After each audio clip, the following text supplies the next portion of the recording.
Friday, y'all. Are y'all gonna bear with me today? I didn't feel like wearing any makeup. That's why I'm looking a little pale. Looking a little pale, okay? Hold on, Lily. Let me help the people here. So people understand. Yes, bitches, this is 50. All natural. This is All 50 natural. This is 50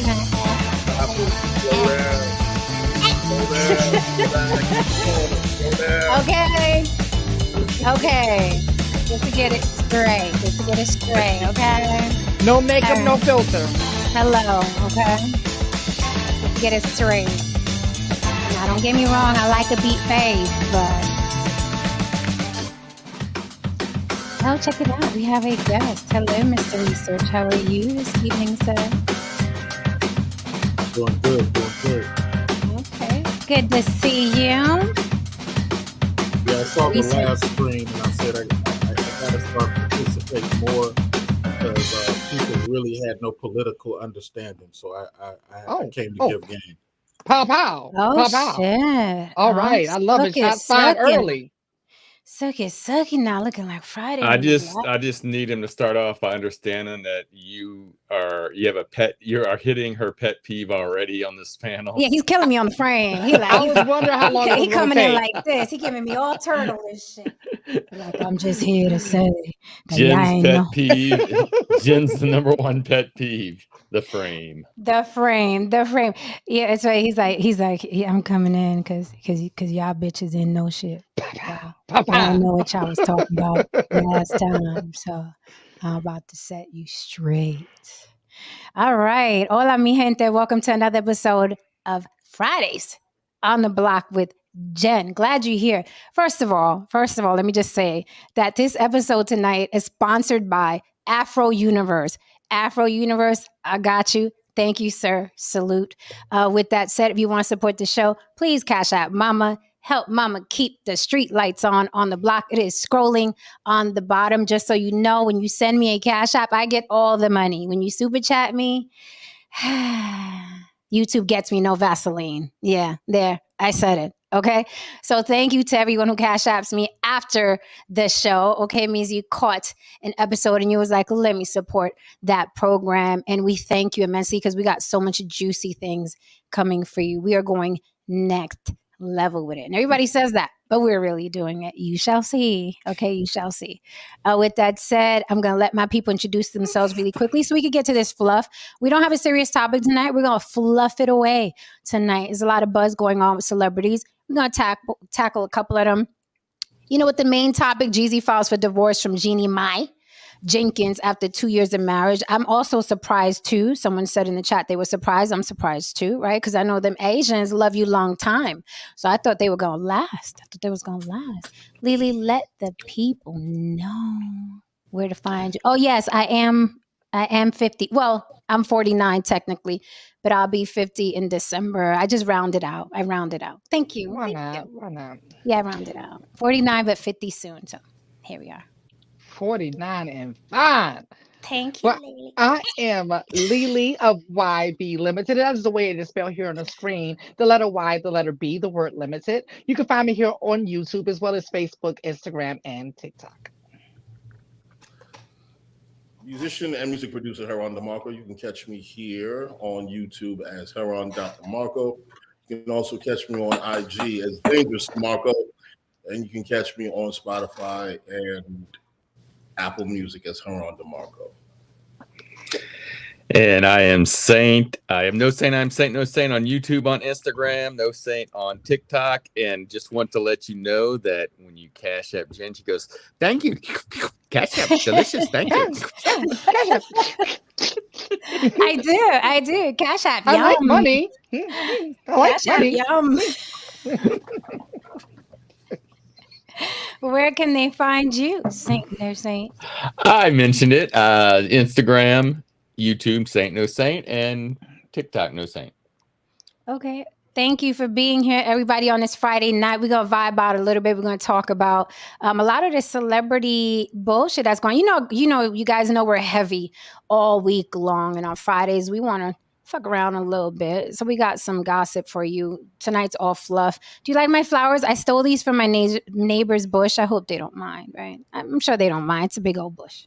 They'll be all right. I heard your neighbor had a big old bush. 70s Bush. A 70s bush. That's what I heard. That's what they say. Listen, the thing is like invading my side of the backyard. So I was like, you know what? I'll take some of these. They're already here. They're already here. I'm sure you don't mind. Went out there with my little scissor and I said, well, yeah, we're sharing. We're sharing. Welcome, Mr. Research. Before we get into tonight's topic and all the fluff that's been going on, hit that like and subscribe for Mama. I would like to know, Mr. Research, you said that you saw us talking out the side of our necks up here, and you was like, hold up, let me go over there and set the record straight. So please do share. This is an open panel, sir. So I've been on this show before. It's been a long time, though. But I do quite a few things, and sometimes I'm busy. I work in medical and I also do music. So, it is that. But I've been in political spaces for quite a while. We talked about welfare. We talked about affirmative action. We talked about quite a few things. And what I just want the people to get is more well-read on policies and not so much on TV. One example, when we talked about welfare, 1979, Jimmy Carter fixed that one parent in the household nonsense with a two-parent. I didn't know that. I was waiting for somebody to really mention that. So this was never about money, as No Saint was saying with George. It was really about timeline. When Black people were fooled into voting against Jimmy and brought Reagan in, Mr. Caught on hot mic calling Black folks monkeys and laughing about it with Nixon, Reagan, he changed it back to a one parent. So sometimes Black folks didn't see the trickle down effect of that because it was only 3.5 years. And normally it takes 4 to 6 years for a system to pass through Congress and to implement nationwide.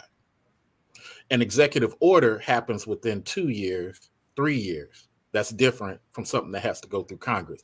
And we know that this happened because Jimmy Carter had a famous battle on his Welfare Act with the last three holdouts, Alabama, Mississippi, and I forgot what the third one was. So I want our people, urban people, white urban, Latin urban, urban Asian, to be more politically astute and well-read, so that way we're just not going off TV knowledge. Last thing, when it comes to affirmative action, as what was said about nepotism, what we got to understand is that it's more so than just schools. Nepotism is also, if I graduate LSU and No Saint graduates LSU, and all three of you guys apply to the department that we run. Well, ironically, 80% of our department is LSU. That's still nepotism. It has less to do with just and only hiring your son. And to this part, Black folks are a little bit pragmatic because of their plantation experience. They don't have the luxury of a flag. They don't have the luxury of a second language. That was beaten out of them. They were forced not to acknowledge that. You got your nuts cut off for doing what Jen is doing right now. So what that did is traumatize great-grandparents to tell their parents, to tell their kids, and then their kids, don't do too much. Don't try to be No Saint. No Saint can come from Russia and just walk through this life unencumbered. But you fought for this country? No. You got to stay quiet. So what that caused is Black folks in the 90s to be less of this mindset. I'm going to hire somebody just like me with that nepotism mindset. See, and I'm going to end right here. You see, reason in 2023, we see a lot of these departments the way they are, and proof of what I'm saying is true. EEOC just launched a new program called Erase. A lot of people are not talking about it. So what happens is a Filipino person can come here in 2012, make manager, and start making that whole department Filipino. You might get hired. Saint might get hired. Me and Haran may have more skill set than both of you combined. But you know what they're going to say about us? Haran didn't interview so well. You know, Sile, I just didn't feel it. And now me and Haran have to come up with 15 to 25K to sue our boss. To get the EEOC to do the investigation. And if the EEOC finds out that they have validity, then you get to sue your boss. But the EEOC doesn't sue the boss for you. We still got to come up with the $15K for the legal thing. So affirmative action is needed because we relied on unions for a very long time to be our buffer system since the days of Ford creating cars. Actually, the black man created the car and he didn't have no support. So Ford took his model. Model T came after. So we've had unions all this time as a buffer system to make sure that nobody was mismanaging. And when you remove affirmative action, what's happening now is it's forcing more daughters to get less office work. Now they're working in construction, because they're not getting in these areas. And the reason I know, I have 5 certifications. I've been in my field 20 years, and I've been in board meetings fighting people to get black folks hired because I understand this part of the game. But let's talk about Jeezy. I can't wait. Okay, Mr. Research Doc, because I was about to say, land the plane, baby, land the plane. So are you familiar with, in Puerto Rico, do you know that, I'm sure you sound well-versed. Are you familiar with Spanish isn't our language, so our language was stolen from us as well. And second, we used to get killed and jailed for doing this, right? So it's funny when people say, what is it with them Puerto Ricans and them damn flags? Why you have it? It's because we used to be jailed and killed for flying this flag. And you sound like you're well-versed. However, I see the chat wants the bullshit tonight. You know what I mean? As the star from the Star Report says, they don't want to talk about what you just said. However, we do like that subject. Would you like to come back next week specifically for that? Because I'm quite intrigued. Oh, yeah, I got weapons. Let's do it. Okay. So what day is good for you? You just Monday through Friday. I'm going to mark this time as the time that y'all normally rock. So around this time is good. Monday through Friday is good. I'm going dancing on the weekend, so you can't find me. I love it. So Monday through Friday, we're usually not on this late. Okay. 9 o'clock Monday through Thursday, 9 o'clock Eastern Standard Time, Monday through Thursday. Okay, so it's 7:54 here. You just let me know. I'll drop the email. Okay, please do. Just send me your email. Let me know. Yeah. Let me. I'll put it in the back chat. Thank you. I just also love to put out there. Let's also talk about the United Auto Workers Union going on strike, because that's more of an important discussion right now, because that's just going to put us deeper into recession, and it's just going to basically also affect the GDP. So discussing all, affirmative action, all that other stuff, yeah, that's cool, but let's talk about what's going on now and how that's going to affect us going forward, everyone across the board, if we're really going to have these political discussions. Because I can have these things, but I would love to actually discuss things about now and about, provisions taken to actually take things and push things in a different direction now. The men are talking. Whenever you get ready, let me know. We can have those discussions. So just to let people know, I have no problem having these discussions. I just like talking about solutions. I don't like talking about what happened. Ooh, the men are speaking. The men are speaking. But you got to know what happened to get to a solution. I know what happened, brother. If not, no, I'm talking about the audience abroad, not just me and you. If not, then you're going to put a Band-Aid on something that might need a cast. But go ahead and rock out. No, but we'll have a discussion next week, brother. You know what I mean? I look forward to seeing you. Absolutely. So next week, you heard it here. Everybody's in the room. I got 40 people in the room. Hit that like for me, okay? Oh, y'all some lurking mama jammas. Hit that like for me. This is what goes on the block. See, we came outside with our blunts and our liquor and our red cups, and here come the knowledge. You never know. That's how the block is. You never know who's pulling up. We appreciate you, Mr. Research, and we look forward to seeing you next week for sure. I got your email address there. I will mark that down and we can chop it up, via email, just to make sure you get back here and we don't have the show without you, sir. Now, it is up to you. Do you want to hang on and talk about the bullshit? Oh, yeah, let's rock. I'm well versed on that one, too. Let's throw some body blows. Okay, all nice. Right. I just put, and I also put his information in our back chat, too, in our private chat. Thank you. Okay, thank you for the first super chat of the night. Adam Hearn says, Haran always want the smartest bald head black man in the room. Wanna be, I guess. Wanna be? The smartest black man in the room. How you know Got me, Mr. man. Research is bald headed? Right, you just assume. Nah, I got the same haircut. Okay, well, he assumed correctly then. You There assumed it is. correctly. Hey. There it is. There it is. Oh my God. All these bald headed mans. All right, guys. So, main topic, Jeezy files for divorce from Jeannie Jenkins after 2 years of marriage. Again, like I started in the beginning, I said I was surprised because, the Asians love you long time. The Asians love you long time. So I thought it was going to last.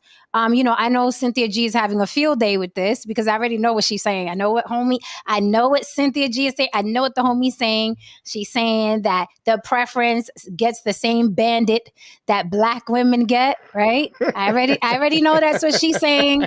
And she's also going to continue saying the white guy that Jeannie Mai was married to the first go round wouldn't have left her to be a single baby mama, right? That's what's going to be happening on the timelines, just so you know. Sorry, spoiler alert. That's what's going to happen. So I do have a statement here that was quite interesting. Okay. It turns out that Jeezy filed first, which is quite rare because the majority of people who file first are women 80% of the time and growing, right? 80% of the time and growing. And it says here, straight off of People magazine, Jeezy's filing says the former couple are currently living in a bona fide state of separation and that their marriage is irretrievably broken, no hope for reconciliation. Now, this is his filing. This sounds like usually what women say. So I would like to know, how did Jeannie Mai irretrievably break the marriage, and why is there no hope for reconciliation? We can just speculate. I'll pass the mic. What do you guys think? This is a surprising divorce, if you ask me. What do you think, Mr. Research? You said you know a little something. You want to share? Well, I'm gonna go last because I want the uppercut to come last. So go ahead, y'all. Okay. Okay. All right. Who you got? I'm just curious. Who you got? Canelo. Fight coming up on. Who you got? I'm not even gonna speak on that. Go ahead, rock out. Okay. Rock out. Okay. All right. Well, my speculation is, I feel like they were living two different lives, right? One was living in LA, one was living in Atlanta. Okay. Hold on. I'm starting out nice now. I'm working my way up. No, I'm saying, why would they do that? Why did they do that? Why not live together? That's crazy. Go ahead, Lily. Sorry. No, there's a valid. Because that's taking me to my second point. That's actually taking me to my second point. I personally believe when I saw this union, I had to side eye. So for you all that were surprised, I'm not. I've been side eyeing the union from the beginning just because of how the last union ended and how this one began. The last one ended, or not even ended, but the way it went, right? She was always talking about how she didn't want children. She was never going to have children. That's when she was with the white man. Okay. She gets with, no, and then on the show, on the same show that she was saying that she didn't want children, she also slipped up and told the truth at some point and said that she prefers being in a relationship or marrying a white man, but having the black peen on the side. Okay. Yes, she did. All right. Now, it's amazing how the moment she gets divorced from the white man, gets with the black guy, all of a sudden, oh, I want kids.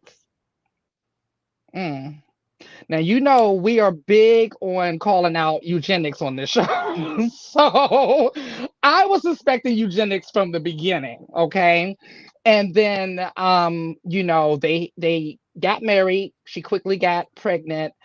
Then they live in separate cities, living totally different lives. It was just kind of like in a way, they both kind of got what they wanted for that short period of time. And they signed a prenup. They're done. They can move on. It shouldn't be messy and nasty, hopefully. But irretrievably broken and no hope for reconciliation sounds nasty, right? It sounds like something went down. Irretrievably broken. It's not even irreconcilable differences. Irretrievably broken. Also, regarding eugenics, Lily, she's Asian. I wouldn't think, and I'm going to sound very, very, you know how we do on the block, I'm going to sound very insulting. If you're practicing eugenics, why Jeezy? And second of all, if he was practicing, let's have an exotic baby, why Jeannie Mai? That's a funny looking Asian. If you're going to go that route, like, ooh, I want my girl to have the chinky eyes and the kind of curly hair, Jeannie Mai? What? The girl who makes my pork fried rice is cuter. I digress. Anyway, while appearing on The Real in 2014, Mai said, "I love black guys. For me, dark meat on the side. White keeps me mean and lean. That's why I married a white. That's what I like." That's what she said. I also want to throw out there that I saw. Is this verbatim? Because I'm bugging. Yeah. Is this verbatim? Verbatim. Yes. I'm reading the quote. Fuck. I just want to throw out there that I saw the body language of Jeezy when he was around this woman. Jeezy was very well behaved. He seemed rather submissive, and he seemed rather just very calm and quiet, and just used these words that I just didn't hear him actually use. This very long, multi-syllable words. He was essentially code switching like a motherfucker. I was like, wow, is this the snowman? Is this the same dude? But, I mind my own business because, as I've said before, countless times on the block, a lot of times black people, when they get with white folks, they tend to soften themselves. It goes for black men and black women. They tend to soften themselves when they're with the other races. Can I hear that quote again? Can I hear that quote again? I'm tickled. Can I hear it again? She said, "I loved black guys. For me, dark meat on the side. White keeps me mean and lean.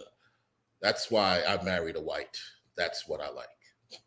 And you guys get on me about what I say. Oh no, she had to come in and apologize the next day. Oh, did she? A couple of days. Mm-hmm. It was either the next day or a couple of days later. Mm-hmm. And she said this on television. On Fox in the morning time. I wish she had not have apologized. I wish she had stuck there and just truly explained what it is, because the black community has to come to terms for what it really is. And if you known for pipe slinging and not thinking, the black community gotta come to the realist. See, look. This is one of the reasons I haven't been in these spaces for quite a while, because I had my time in the limelight. I had 48,000 subscribers, and I had to get away from this YouTube experience because it was poisoning my soul. So, but I'm back in it. And with that said, I got to speak truth to power. Jeezy, and I'm gonna let you get it, Saint, but Jeezy's problem is that, to Heron's credit, he was never presenting himself like a leader outside of rap. Now, think about this, Heron. You in music like I'm in music. CTE didn't do well. You didn't lead that well. You didn't lead the first Baby Mama well. You and OG the Juice Man fell out. You and Gucci fell out. Everywhere you go, there's an issue. Now, I'm not saying that to hate. I'm just saying the psychology needs to be more of a mover and not just a worker. You gotta have. So when he got with old girl, she's from the Bay. I'm from the Bay. First thing I said, this is gonna be good for him. He's gonna, make more TV moves and da. But when I saw him do that Fox Soul thing, and it looked like he was lost in the headlights, I said, "Oh man, this ain't a good match." That chick is about that media money, and this dude, he acting like he just want to exist. So I'm gonna land by saying this: Jeezy has to lead a lady like that. You can't just exist and expect her to pump out babies, because her mindset, she ran that whole TV thing. What you're supposed to do is use her as an asset to what you got going on and create a game show, all the little things that Dwayne Wade is trying to do. At least that. But Jeezy doesn't show that type of thing. He's good with the houses he owned, the property he owned. He good with his catalog. He worth 10 million, and he's just good. You can't. That lady's a tiger mom. She's on a whole different thought process. And if you the type of dude that just want to supply pipe and not be a brain surgeon, then that ain't the chick for you. Go ahead, Saint. Yeah, I just want to start off by saying the Oh, not a joke. No, Saint, not a no, joke. the the epicanthal fold is not called a chink eye. what? The epicanthal fold is not called a chink eye. No, Saint, this is a hood. This is hood Get talk. out of there, No, Saint. Saint. Get out of there. Get out of there. It's hood Get talk. out of there, Okay. Listen, you can at least say the Asian eyes. It's hood talk. No, Saint. Oh, You're back to your literal stuff again. No, Saint. okay. Right. You're back to the literal again. So let me teach Whitey real quick. Let me teach Whitey real quick. Since he's calling me out, let me teach Whitey real quick because this is what we not finna do, Whitey. Okay, where we're from, we call it chinky eyes, right? And where we're from, it's not an insult. Exactly. Okay. Where we're from, it's not an insult. Like maybe you doing it and stretching your eyes out, or Georgia, it's different. Yeah, that was right up Georgia's alley. Yeah.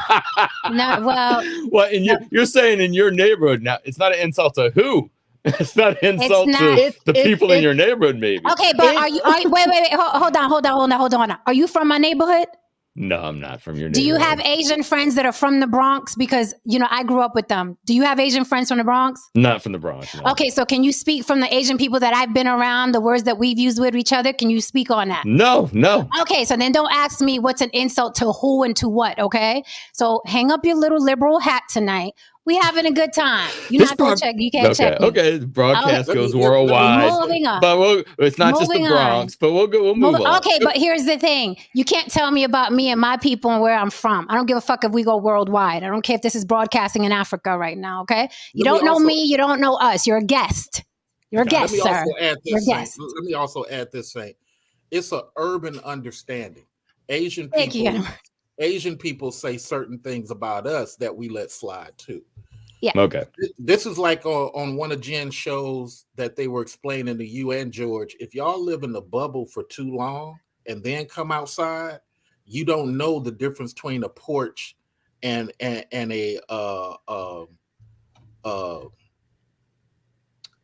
piece of stairs. You don't know the difference. You think a piece of stairs is a porch. It's that type of thing. It ain't no discredit to you. It's just that you're taking it very literally, and for many people of the urban experience, it's not like that. Okay, yeah, no, I was. It wasn't really for me. It wasn't really that serious. It made me laugh when she said it. Like, whoa, I never heard it put that way. So, but anyway, you'll be all right. Adam Hearn said, "Rumble in the Bronx." I said, "This white man trying to check me, Lord Jesus." Happy Friday, y'all. Welcome to the block. Go ahead, no say you were saying. Jeezy. As far as this, I mean, it just sounds to me. I mean, if he left, there was a couple. I'm speculating. There's a couple things could have gone on just from listening to the panel. One, he couldn't. She must have been a tear in the house if he's the one filing for divorce, or two, from what Mr. Research says, it sounds like he might have not been comfortable with her being more popular. And that's why more business astute. Yeah. She's making moves nationwide. He's making moves down south. He's limited himself. Yeah, he's limited himself to rap. She's touching every aspect of media.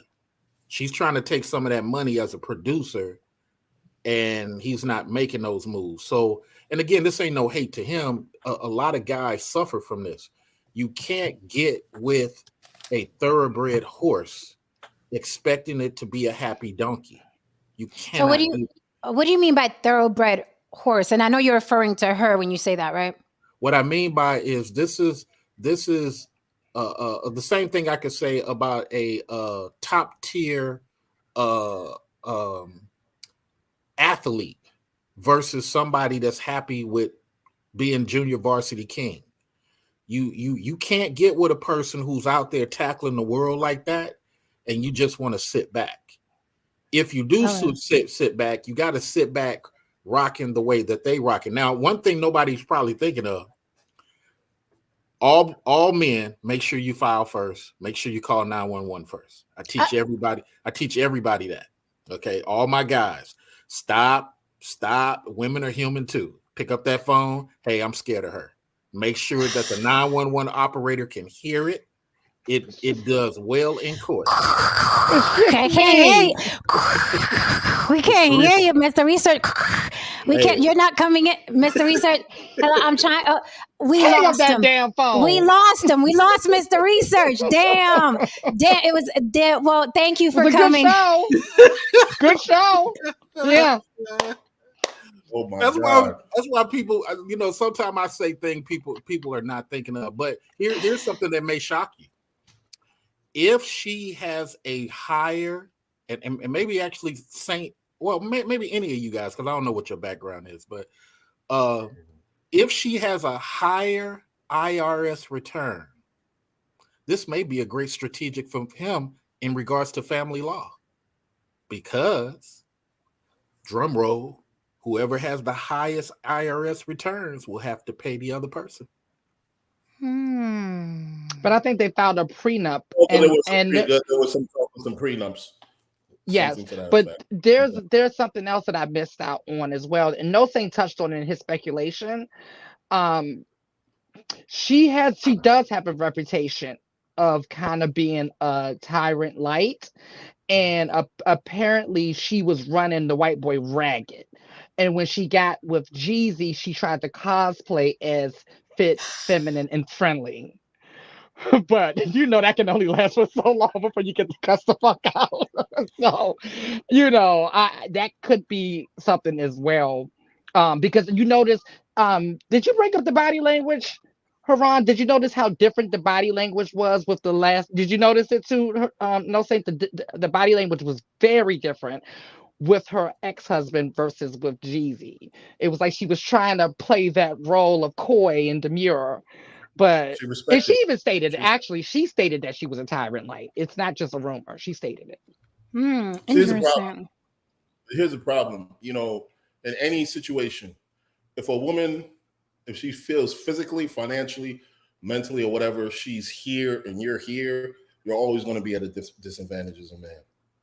You're just always going to be at a disadvantage.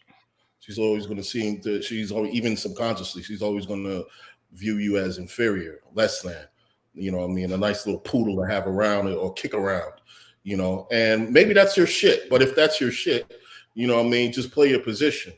Because if Jeezy wanted a particular kind of treatment, he should have behaved in a particular kind of manner. So what do we think about this? The Capricorn Way says, you a Capricorn? Are you January or December? I'm just curious.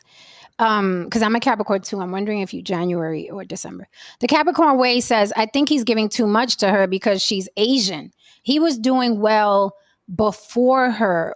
Before you guys answer that, I did notice, now you guys got me curious because you're talking about body language and all that stuff, right? I never paid them any mind, to be quite honest. I thought they were both corny. They weren't exactly a couple that I was like, ooh, I wonder what they look like when they're doing it. They're not that couple. So I never paid them any mind. But I will say it looked like he was going into her world versus they're getting together. I'm sharing my world. And like I will say the way he looked around her and her mother with the kid, he did look like the help to me. He didn't look like head of household. I'm here. That's my wife. That's my kid. And that's my mother-in-law who we're putting up with. He looked like the addition.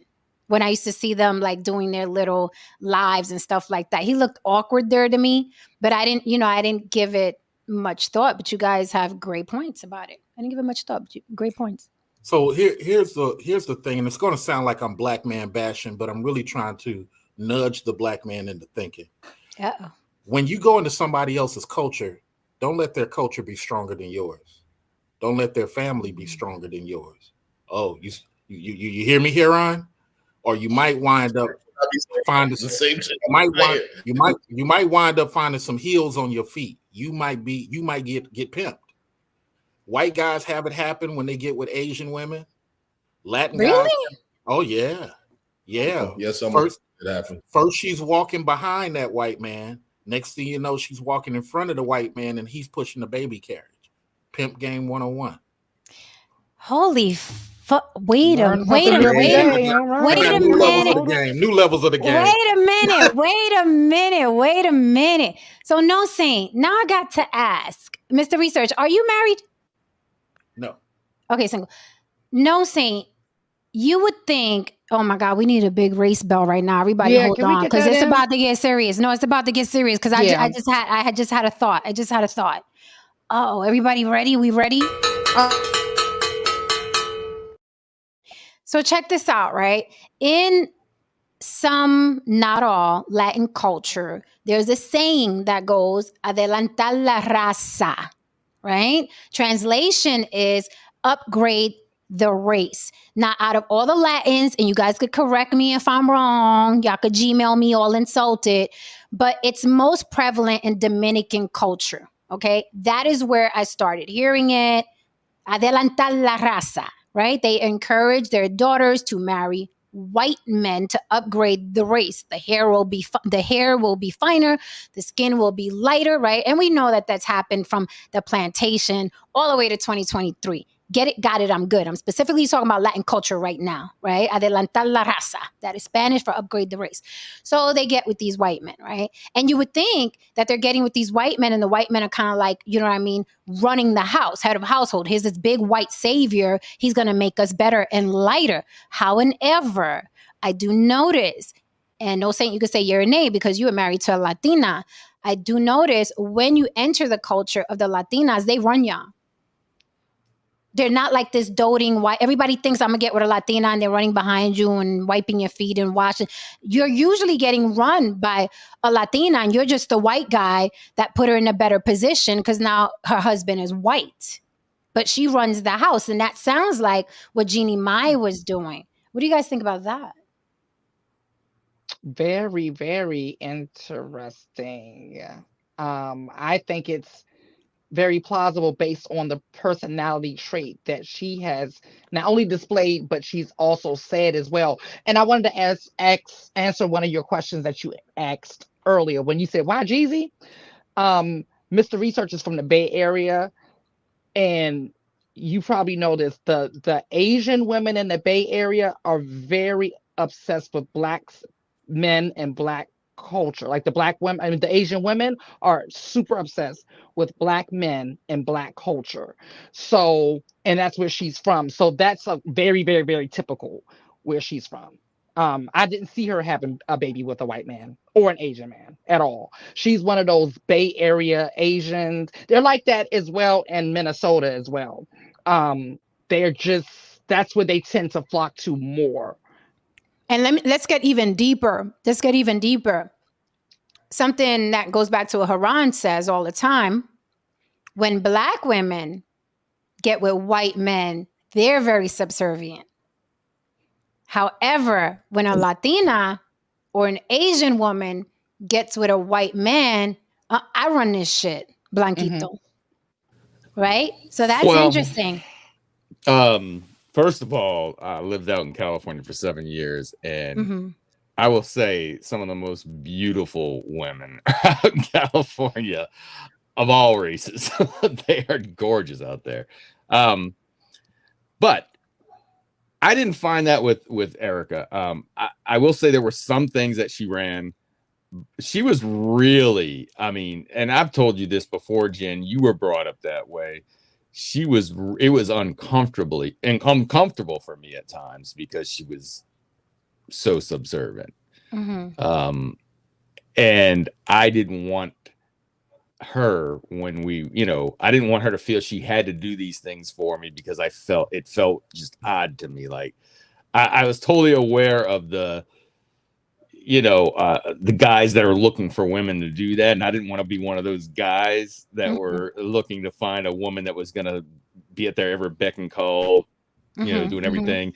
But she did have lines that she would draw, and one of her biggest lines early on was that she was going to support her family. And at the time, it was with my money. Of course.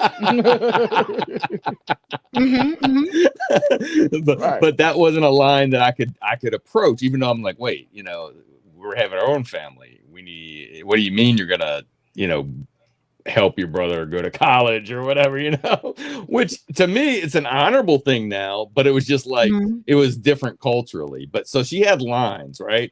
mhm. But I didn't find what you're saying. I'd have to have more of a definition of what do you mean by they're running the household, because there's some things. Yeah, she ran the house. I'm She saying did that run she the was house. okay, right? But here's the thing. Don't confuse it for submissive. Yeah. Okay. I grew up very culturally cook, clean, take care of the man, blah blah blah. However, we're basically the bosses of him. That's what I'm. Hmm. Mhm. We're the bosses of him. Tiger mom. Tiger mom Right. Right. is the phrase. However, I grew up in a home where my father was the boss, and all he had to do Hmm. was walk in a room. Right. My mother wasn't raising her voice at him. My mother wasn't telling him what he fitting to do and what he not fitting to do in his house. Right. So that's the difference. So yeah, we're naturally subservient women. We're naturally going to cook and clean and rub your back and suck the dip, all of that. Right. Because Right. that's Right. how we're Right. raised Right. culturally. But we're not going to tell a man what to do versus when they get with a white guy, with the exception of Black women, we tell y'all what the fuck to do. Like, I wouldn't get with you or any white man and he's going to tell me what the fuck to do.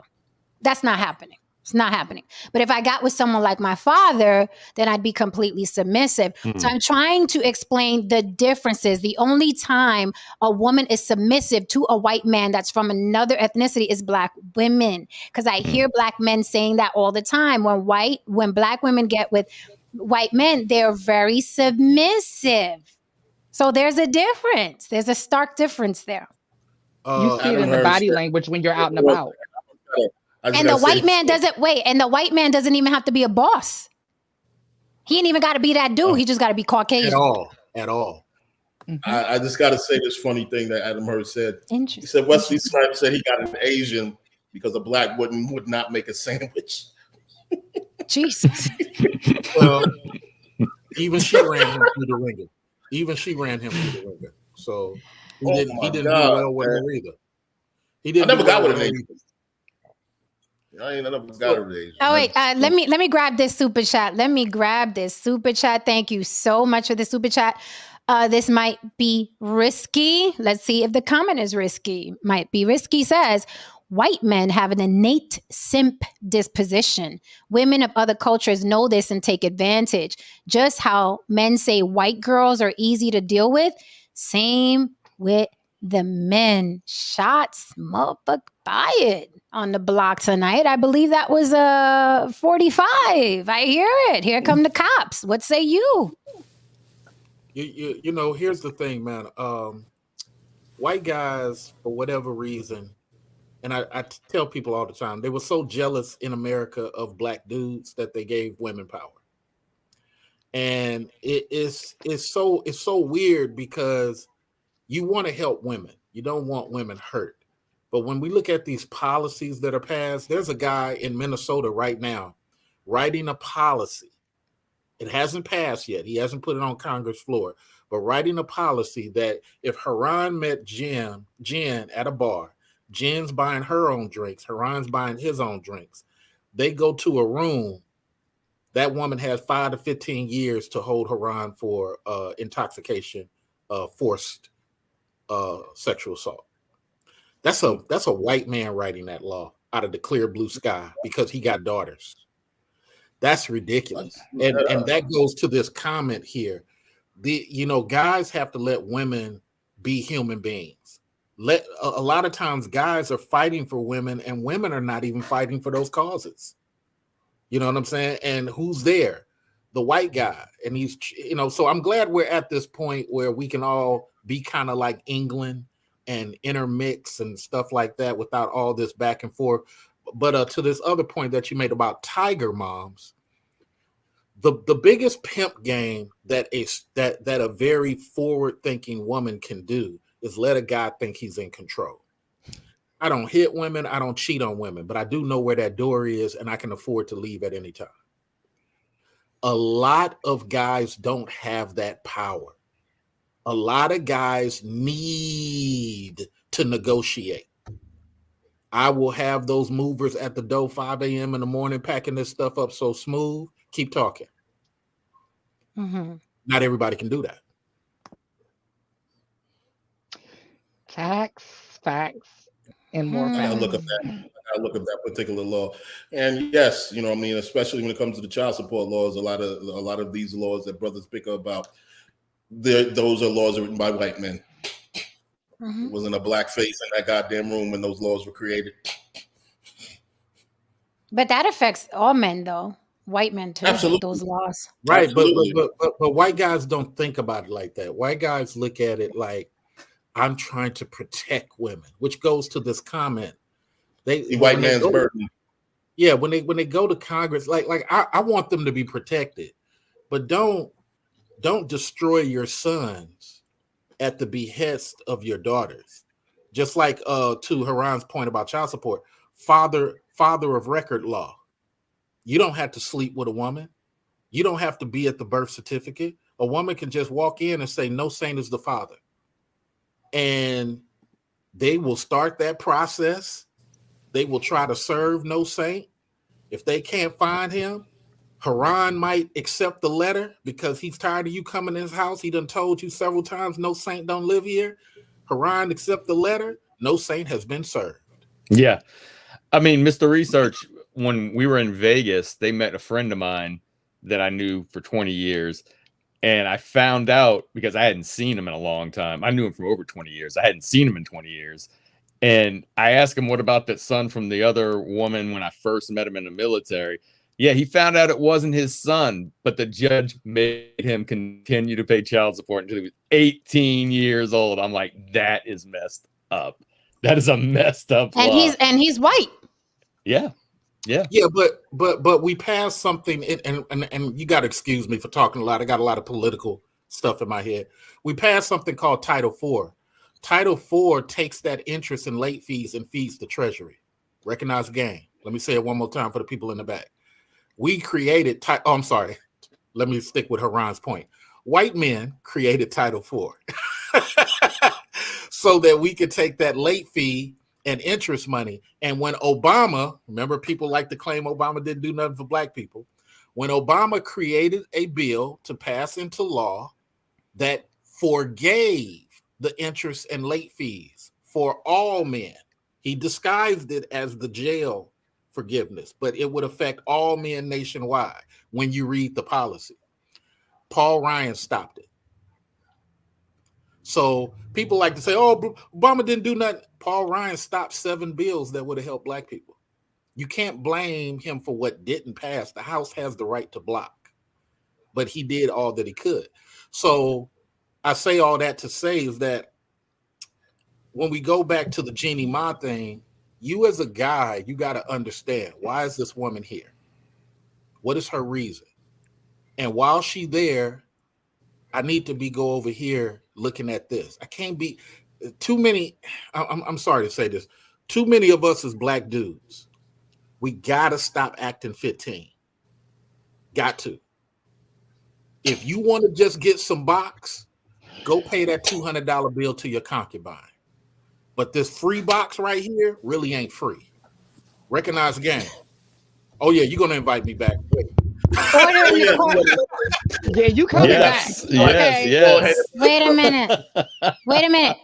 There are 2 grenades that I want to pull the pin out of. Okay, there are 2 grenades that I want to pull the pin out of. First one being Dawn Harden, devil's advocate. I'm not sure black women become subservient with white men. I think they feel less need to be aggressive. Black men say a lot about black women.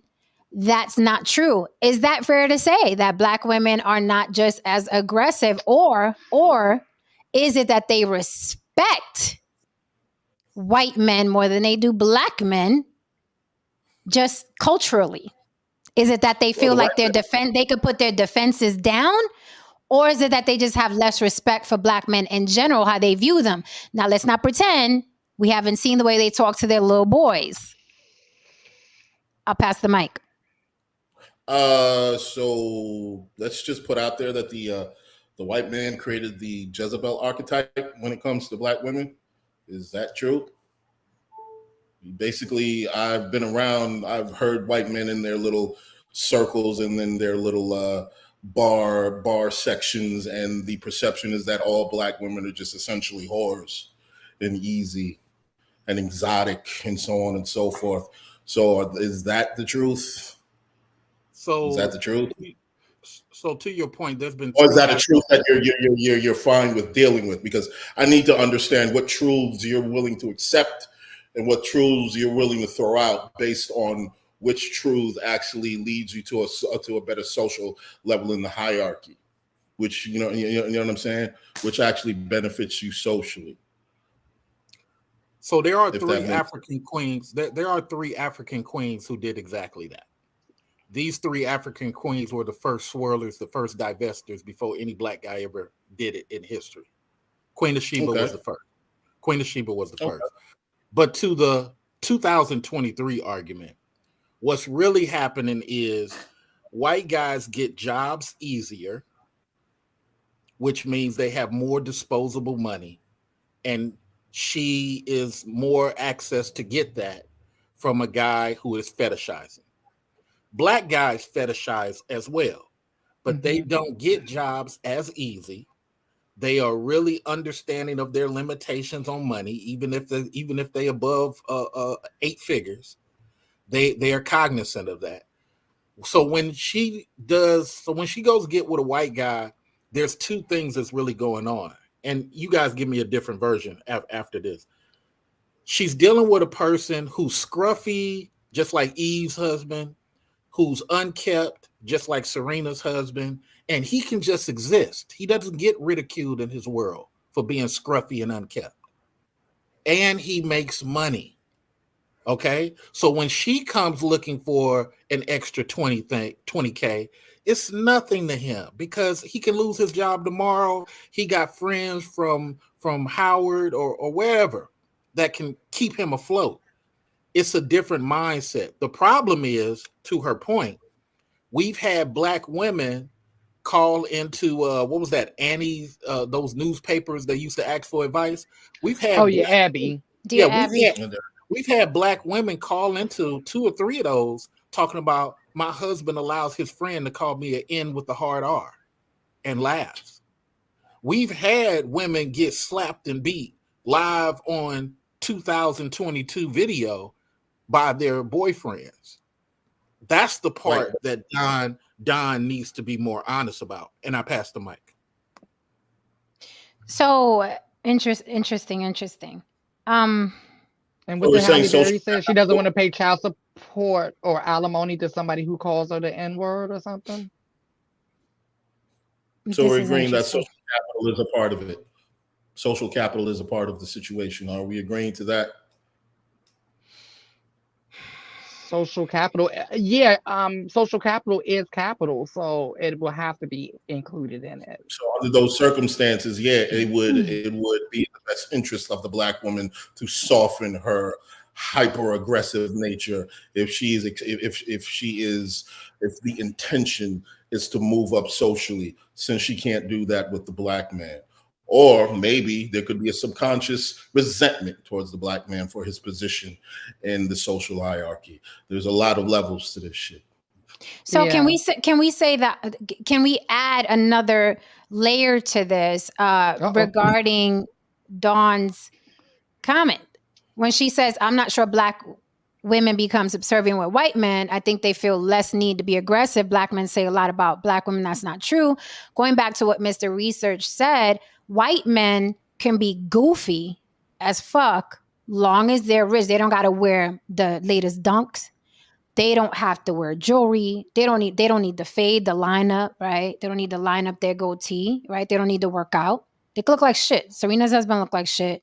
Gabby Sidibe's husband. A lot of these white guys, they're not, when they do get with white guys, let's face it, it's not Brad Pitt.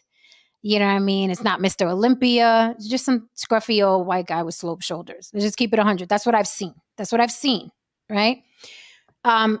So is it that when Black women are with Black men, they have higher expectations and standards that they must meet because in our communities, the guy that is built with the lineup, with the goatee, that's, with the latest dunks, that's, swaggy, he's quote unquote hierarchy in the hood. So she puts that pressure on him. But for a white man, they don't have that pressure because 9 times out of 10, they just got to be white. Let's start there. So that is exactly what I always tell people. Most of the time, white men, when I was especially growing up, all they had to do was just show up and be white. I got to do a video about this, but Jen, what you're talking about is what I call the Venus Williams pimp game. If you realize Venus Williams, the tennis player, slept with her driver, her helper, all these low value white guys. Are we talking Venus or Serena? Venus. I thought she was a virgin. Okay. Virgin. I don't know. They were trying to peg her. Okay. Just to prove I'm not lying, in your time, research all of the low value white guys she has dated. There's probably 7 of them. Driver, trainer, the guy that picks up groceries, security. Mm-hmm. It's never, to Jen's point, necessarily a top tier dude. Mm-hmm. When it comes to us, I'm gonna hit below the belt for us as Black men only because I want us to learn. It sounds like hate. Many of us act like kids, even if we 30 plus. And for a lot of urban women, they're used to controlling us. But watch this, just to prove what I'm saying is true. To Jen's point, when it's a Black man that's not controllable like that, he's called arrogant. He's called weird. He's called coon, boule, because she can't control. The white guy does similar to that, but what he's looking at is he's the most remarried man in America. Statistics, look it up. Mm-hmm. He has the disposal money to throw a $15,000 lawyer at you and think nothing of it. Mm-hmm. He's on. What did Travis Kelce, the football player, tell his girlfriend? You better Uber over here yourself for this white pipe. You better buy your own food. Keep talking. You won't have access to this condo. Hey, I've been piping you for 2 years. I'm good. Locks has changed. Black women said nothing. And I passed the mic. Wait, can I say something? Listen, can I say something? Every time he gets off, he sends this little thing. I think he's hypnotizing us with these words. He's sending this little circle up there. I'm just like looking. But hey, he's spitting some good facts out there. Nice. Okay, so I would like to go. I would like to go to the next. Let's pull the pin out the next grenade. Yeah. All right, let's do it. All right. So, no, this ain't it. That ain't it. Wrong one. Where are you? This was a good one.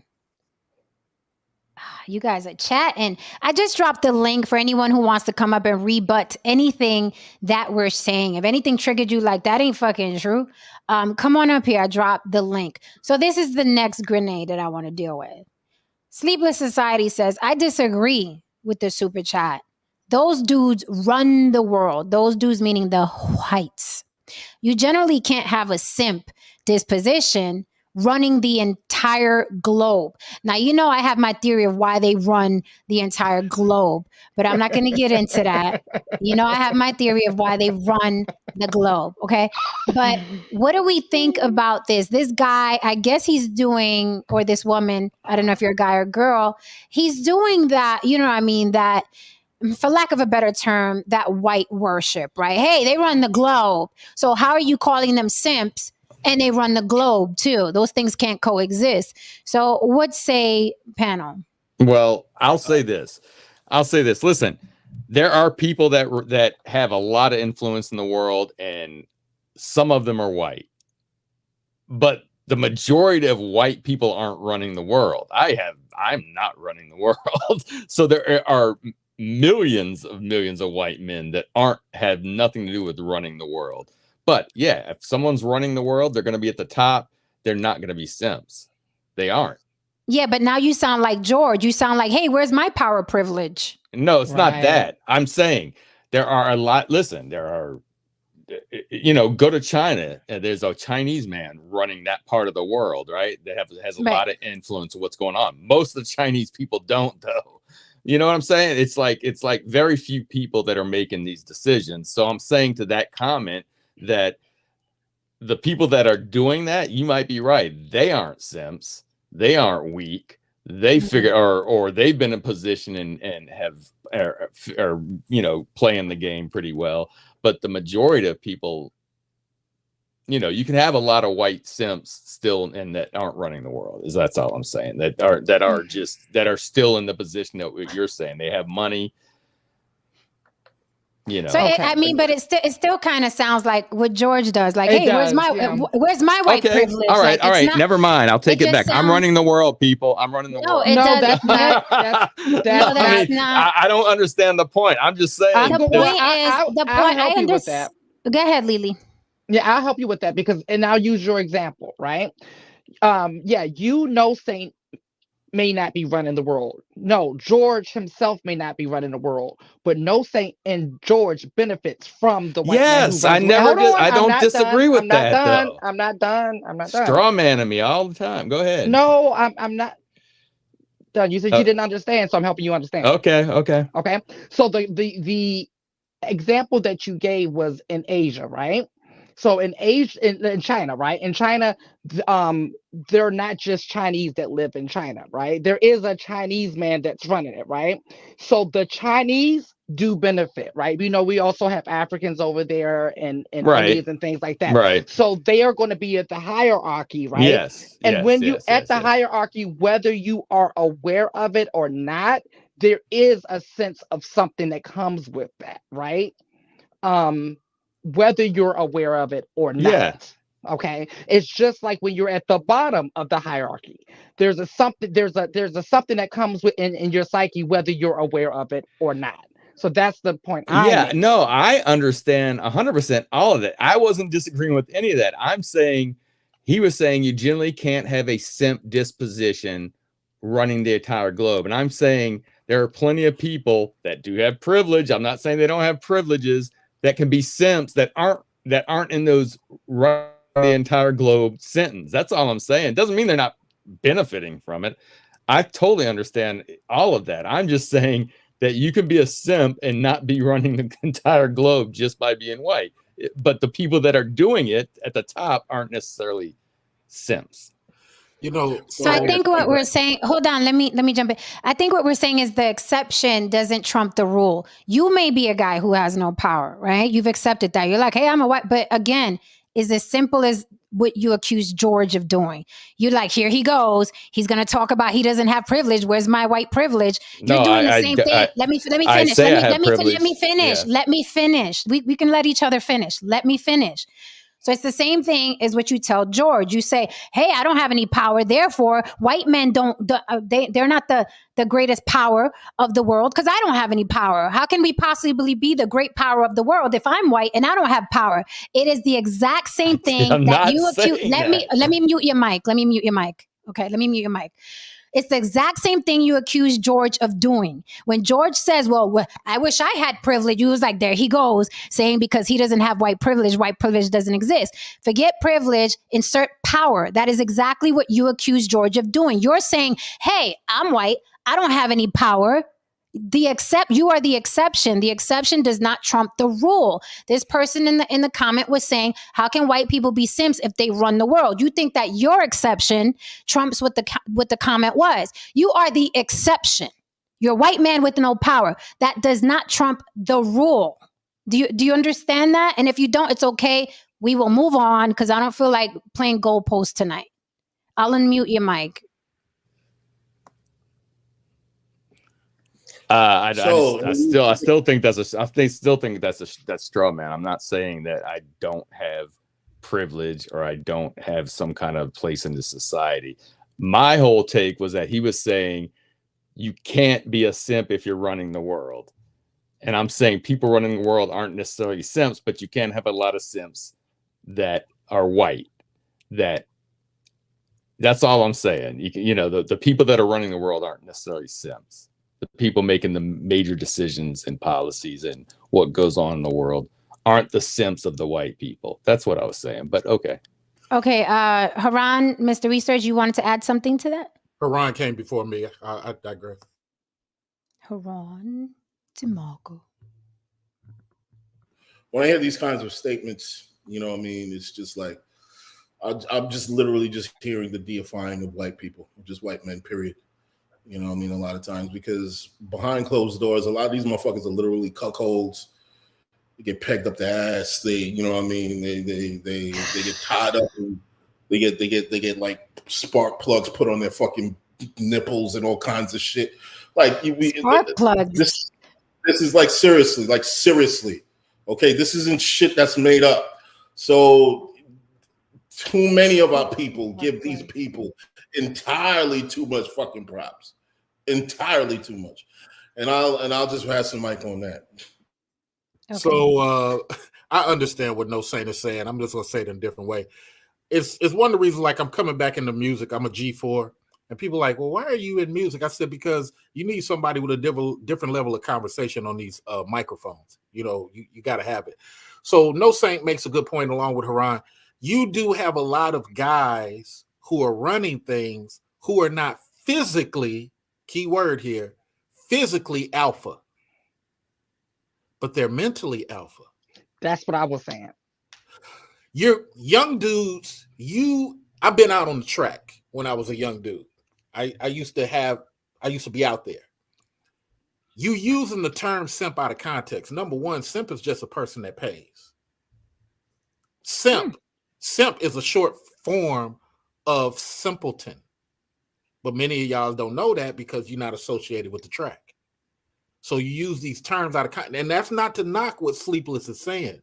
It's just to give more strength to what No Saint is saying. You got a lot of dudes out here, Haran too, who are pushovers, but they got black muscle. They got black slave catchers. They got black slave whippers. They're on the porch sipping lemonade. Simp is all outdoor. But see, the biggest threat is not white people. It's the black people who help. Let me say it one more time. The biggest threat is not supremacy. It's the black folks who Buffalo Soldier for supremacy. Dreadlock Rasta. That's really the problem. Gotta stop helping supremacy. You could have had them World War I if you had to stop helping. World War II if you had to stop helping. You helped too much. So I say all that to say this to what Sleepless is saying. You got a lot of dudes who are really not that. And I'm in medical. I get different levels of conversation. That's not service worker.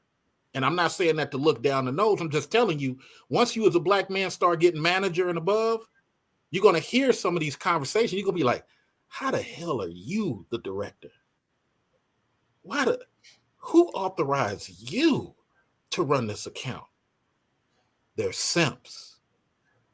Oh, one other thing. Haran said something earlier, and I want to trigger his music bell.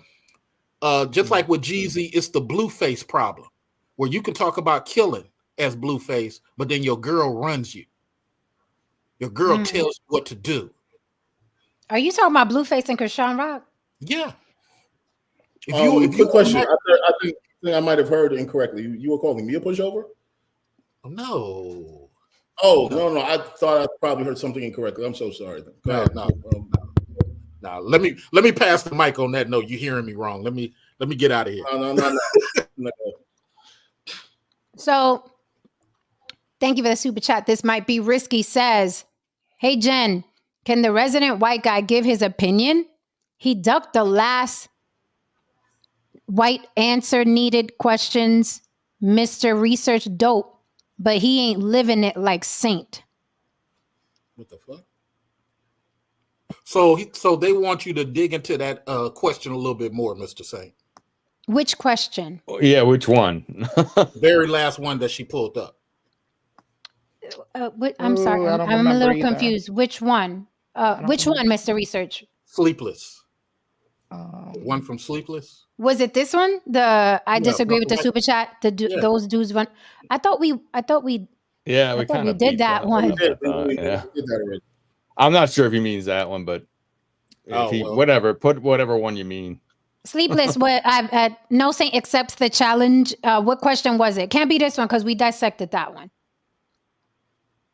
We dissected that one. Unless you meant something else and we missed it. If we missed it, we apologize. Yeah, there was Adam one Hearn. I think he did. The Mighty Be Riskies. I think he put something in there. You said, I don't know if you said something, and then it kind of went around, and I think there was one in there, but he would have to put it again, I think. Okay, Now, just this is a repeat it great- if we didn't touch it. Adam Hearn says, "Oh, no Saint found a new unk." I don't know what that means. This is a great statement from Fahim Jackson. Bobby Banger. Banger. I got it. Yeah, that's what it meant. Who's Bobby Banger? You know, Remember No Saint's friend that came up here for the vegan versus meat eaters battle. His other aunt. So now No, They got a new. he went up against the guy who sells the magic water. Yeah, that's what we just say. The same person. Oh, She got okay, it. She okay. understood. Okay. I remember. Mr. Research actually makes sense. So Uh. I don't know if he's like Bobby Banger. I don't know what you're talking about, Vegatron. You sound like you're vomiting comments as usual. Dawn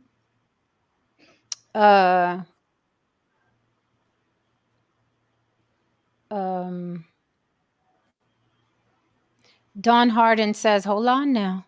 She says, I've never been with scruffy men, black or white, and I'm anything but dishonest. I'm a 31 December Capricorn, been a black woman all my life, so I'm just referencing my own experience. Go ahead, sis. You're a Capricorn like me. Your birthday's a couple days after. And shout out to you, Don. Please understand, though, anecdotal and insulary, sometimes we're talking about topics on a broad view, and we're not talking about Walla Walla Street or Johnson County, county. We're talking about something on the national perception. He said Wallow. Yeah, and just for the record, we know that we're painting with broad strokes. We know that we're making blanket statements and generalized. That's what this is for, guys. Right? If this makes you feel more comfortable, I don't put it up all the time, but it is here for your convenience and your comfort. Okay? All right. A lot of people just act like they don't understand colloquial speak. We all do broad strokes. We can't sit here for the sake of practicality of casual conversation constantly say, not all, just some. No, 5%. No, only 13%. Like, come on. You know what we mean, man. No, but you know what? I'm trying to work on this little book. What I found is that some people want to be part of the conversation, but they don't move around. They want to be part of the conversation, but they don't jump on planes. So the only way they can be part of the conversation is to say, Haran, hold on. That ain't happening in my bubble. Oh, exactly. Good one. Exactly. I like that. Because I always wonder what that is too. I'm like, what is it that makes, because I don't understand that, because people talk about trans people all day long, and I hear shit that don't apply to me, and I just be sitting there like, oh, okay. Sounds interesting to me. They sound like they know more than I know. Okay, whatever, Right. And some of the shit be true. I'm like, well, they were right about that one. Yeah, they were right about that one. So it is what it is. I don't understand why people don't get that. Okay, thank you for the super chat. Fahim Jackson says on this Friday night, these talks are why we have proud boys. Those guys are mediocre and feel emboldened. They should have more because of conversations like this. We give them confidence they don't even have in themselves. Well, they sure ain't getting that confidence from me. So I go into white spaces and have these political conversations, and he's absolutely right. The unfortunate thing is white guys get really intimidated with a dark-skinned guy that knows their history better than them or knows their economics better than them. So that is very true. Like I said, hopefully we're becoming more international. White guys just got to stop being so angry, man. It's like it's not that serious, man. Again, And they can be in Bolton all they want, but they're in a lot of them. Many of them are in jail, where they should be. A number of things. Mainly the main thing that I often say is that there are a lot of white men, young white men, who feel like the only thing that they have is their whiteness. They are in a strange space in society right now. Prior to them, their grandfathers, their great grandfathers, and so on and so forth. Most of the time, yes, they all you had to do is show up and be white. People of color weren't in a lot of their spaces. They didn't have to share they didn't have to share power and ideas with a number of different races. This group of white men, a lot of them feel that it is their birthright to have a number of things given to them just because of their whiteness. And the fact that they even have to maybe even scrape just a little for it, they are upset about that. And they have no point of reference on how to deal with it. So the only thing that they can get is angry.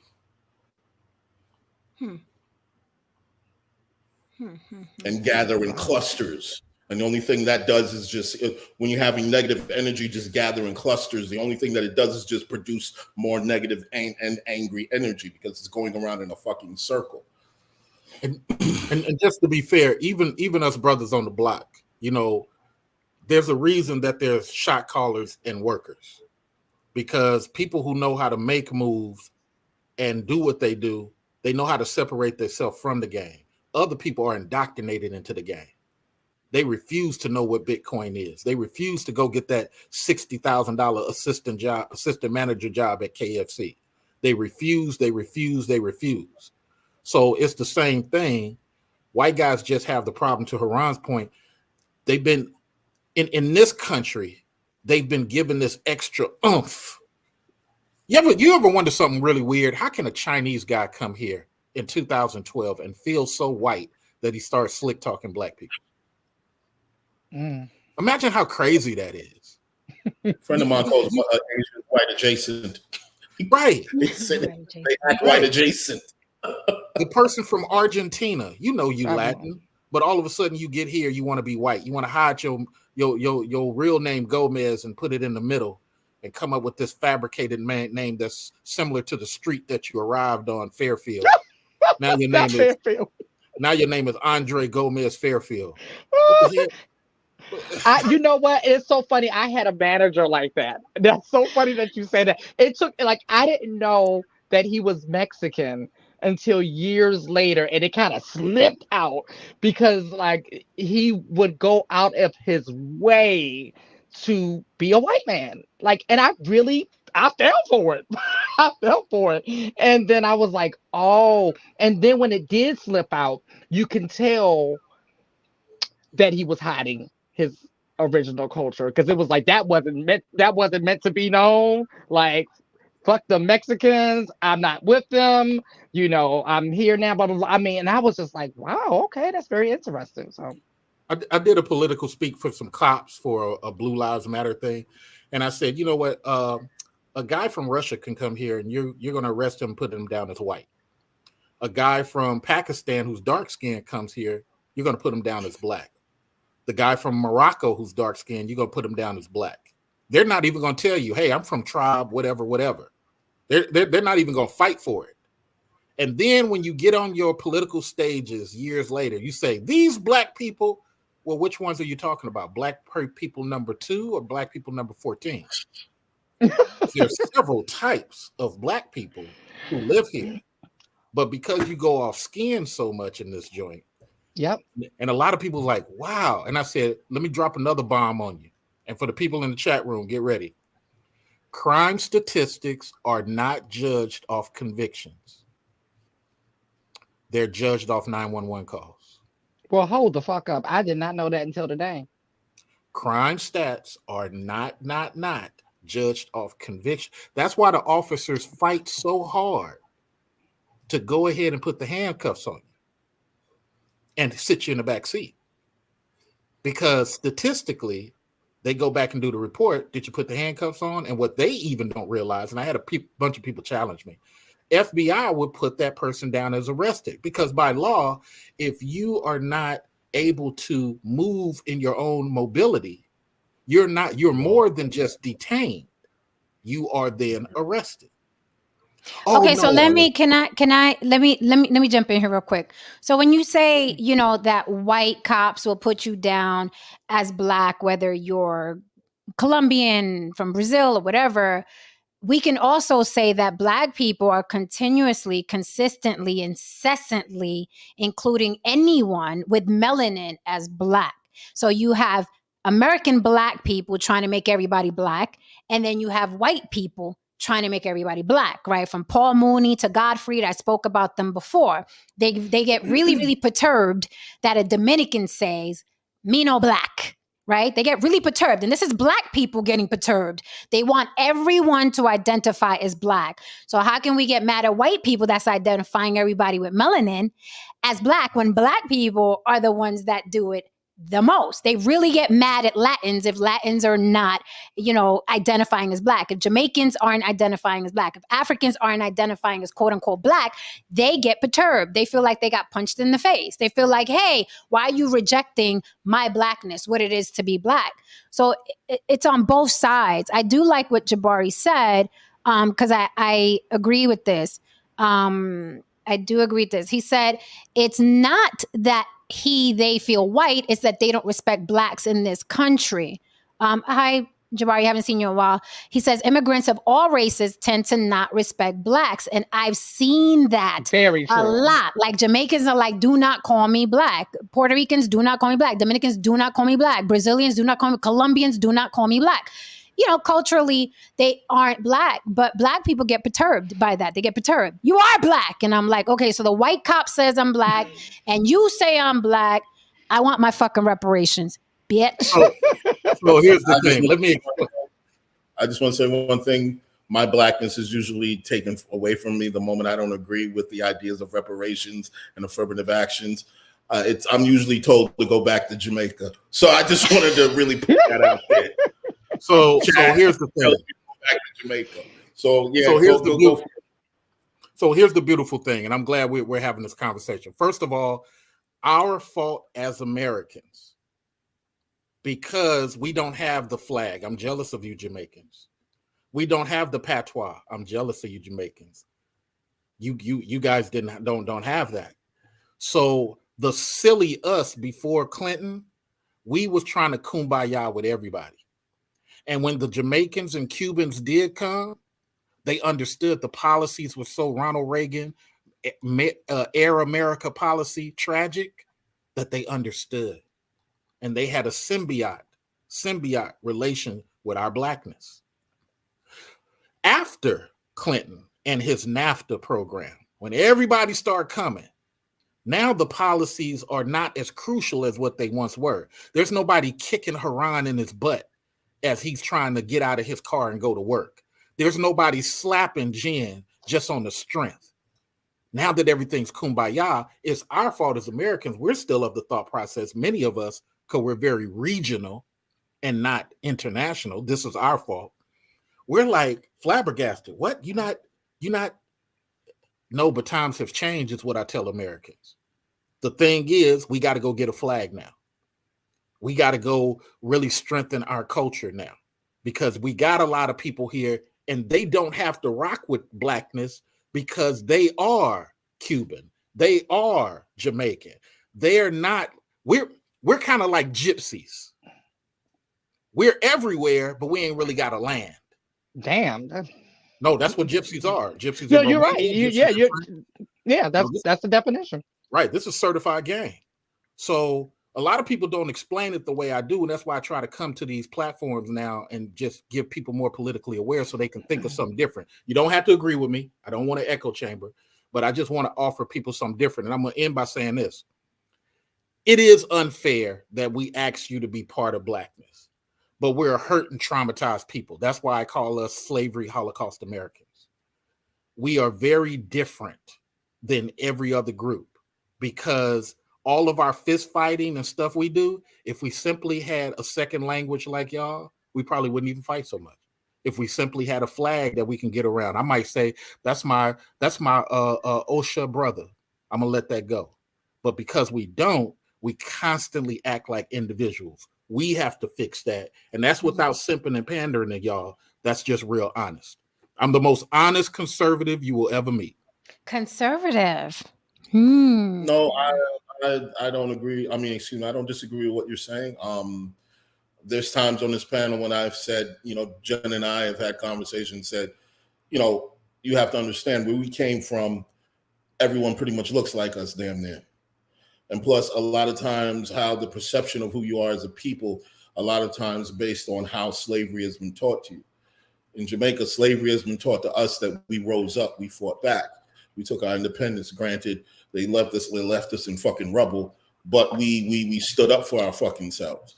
In America, that's not the same thing. The narrative is docility. The narrative is savagery, brutality, and we bent the knee, blah, blah, blah, so on and so forth. So if you constantly condition a people that you didn't fight back, you didn't tell them about the rebellions, you didn't tell them about all these other things, the real things that happen. Yes, you're going to create a docile people, a people who constantly live in fear, and a people who constantly live in a state of low self-esteem. See, but let me add something to that. No, Saint, go ahead. No, Saint. No, I was just gonna say, I find it fascinating that from what you guys are saying that Black people are upset that Latino people coming from South America, or maybe they're just talking about Mexicans, or Puerto Ricans.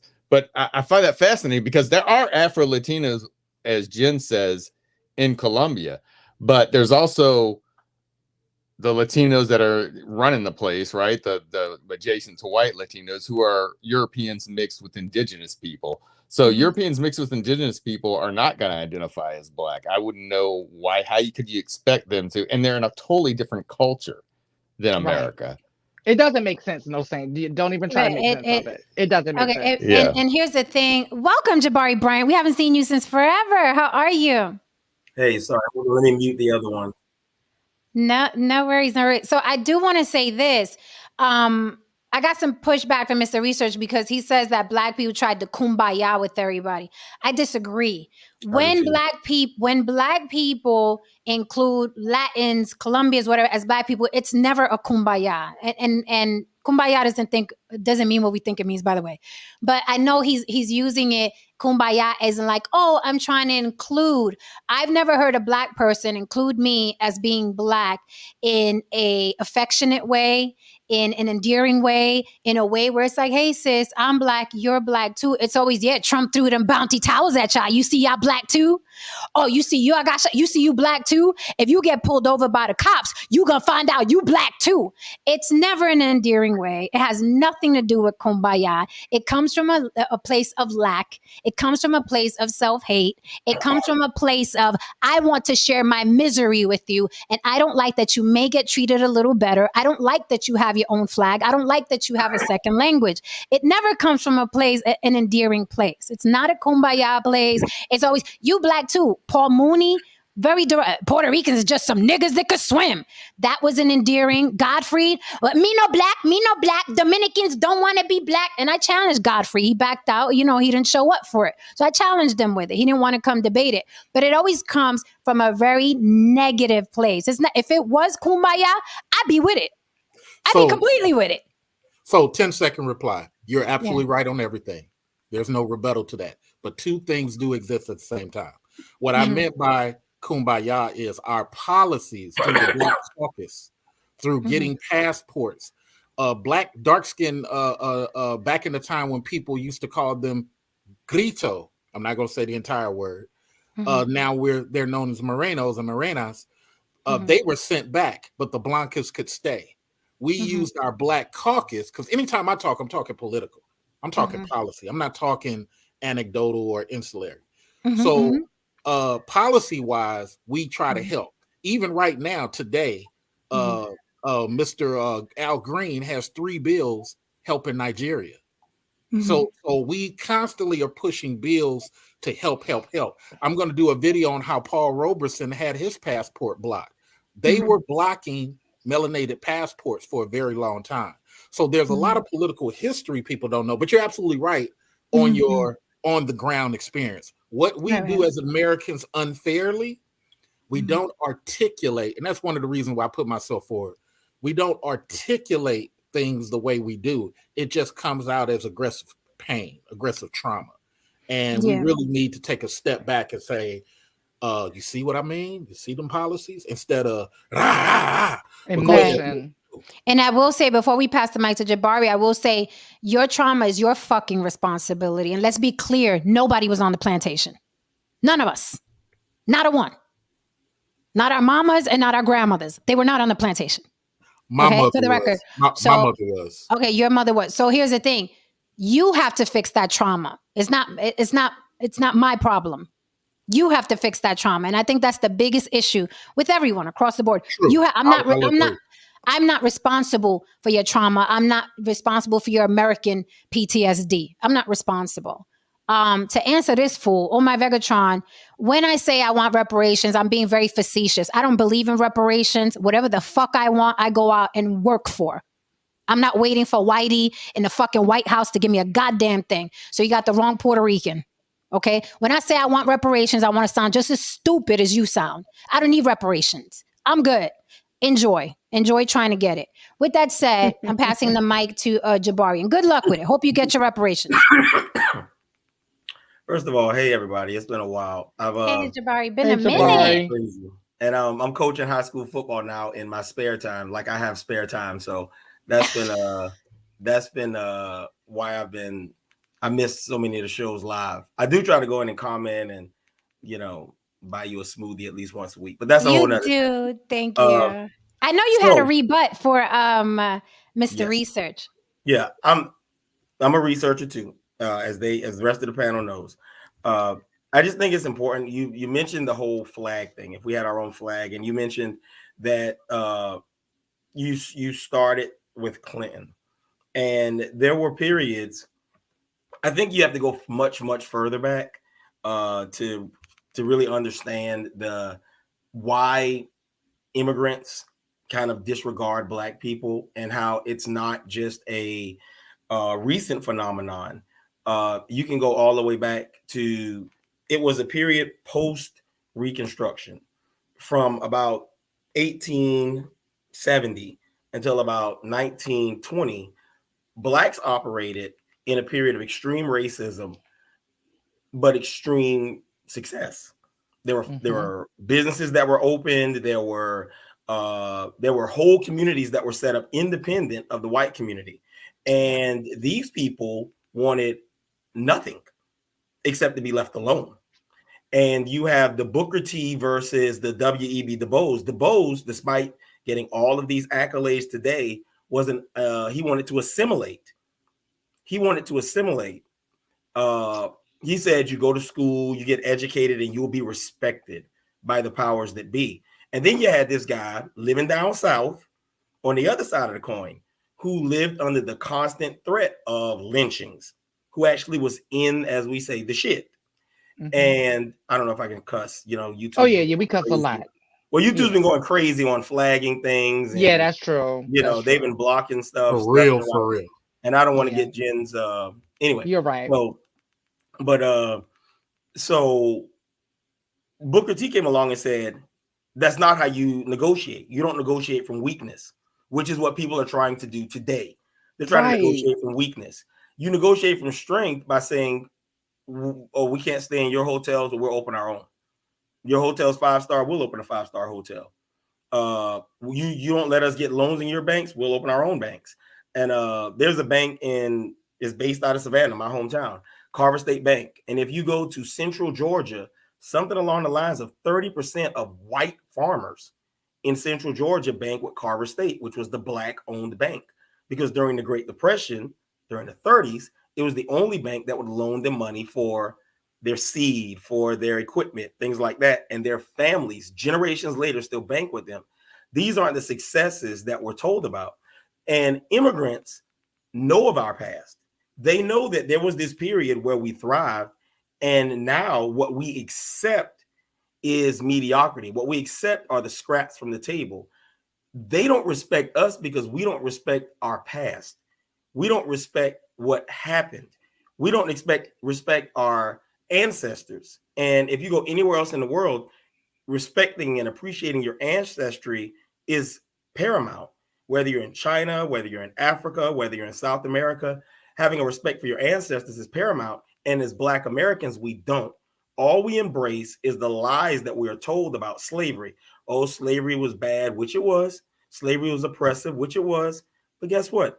People still managed to succeed.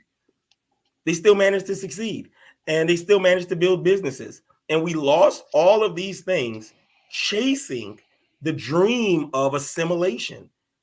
We gave all of that up chasing the dream of assimilation, and other people see that and they say, why would I respect you? Why would I respect the person who's saying, please, sir, give me this handout? Throw me these crumbs when your great grandmother, when your grandmothers and your grandfathers built their own shit in a period 1,000 times worse than what you live in. So if you want to talk about having your own flag, isn't going to do that. And if you want to learn a language, you can learn Geechee, you can learn Gullah, you can learn Patois. All of those are languages spoken by the Africans that were brought over. They're still spoken in South Carolina.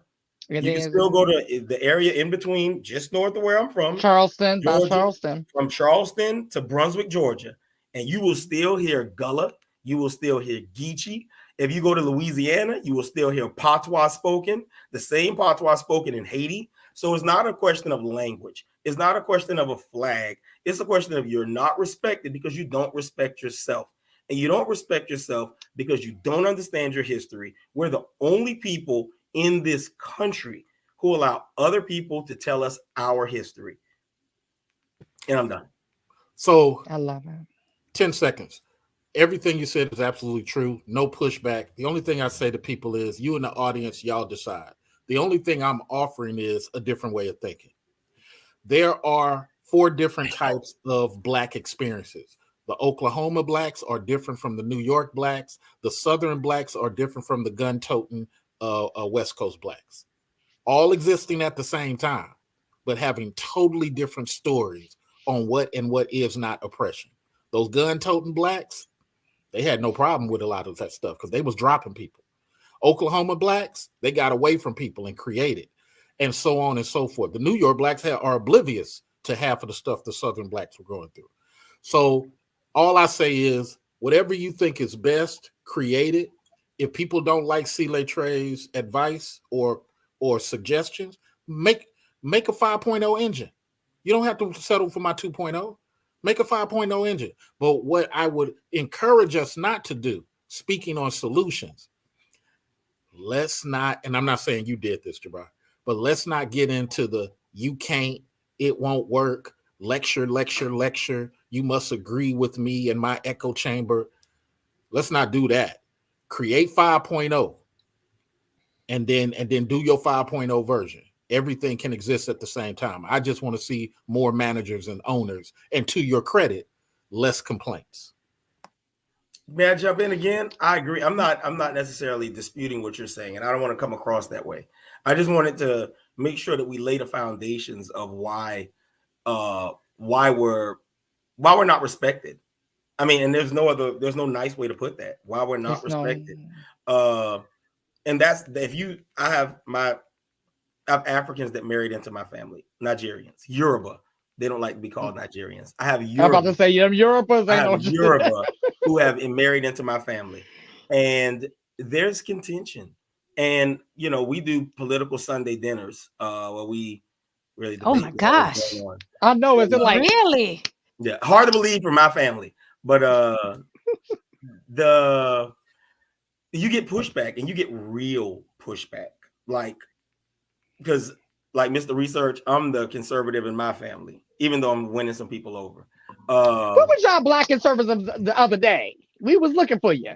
Again, I was, I got oh yeah, you did. You told us, and I coached. You didn't throw your cap up in the air like the rainbow guy, like the riverboat guy did. That's the problem. Yeah, for real. I saw the commercial. Jen. Like Lily said, close enough. So let's get it. But no, really, I feel like it's important. And I know I don't want to run down this rabbit hole, but it's important to teach young people the successes. like when people were complaining about the Florida bill, saying that blacks, there were some blacks who made the most of what they learned during slavery. That shit is true. Jasper Sanks, there are black musicians who learned to play, who were musicians, and they bought the freedom of their wives and their children. And it was, you couldn't buy your own freedom because you were too freaking valuable. But if your wife is free, slavery is determined by the mother. So if the mother is free, the child is born free. So those men would buy the freedom of their women, their wives, and then their kids wouldn't have to worry about slavery. See, those are things that get left out because they want you to be a victim, because they want you to run to college and get $900 million in student loans that they're going to promise to pay off, but they never really do because they really can't. So that you'll vote for them and you'll deal with the same crap all over again for another 4 years. Instead of saying, I'm going to open up my own business. Instead of saying I'm going to rush to somebody's college and learn how to run a business for someone, I want to open up my own business the way we used to. I'm going to go and get a trade. Like Booker T said, I want to get a trade. And with my trade, I'm going to teach my kids something. Sorry. Okay, so welcome, Spro Show. How are you, sir?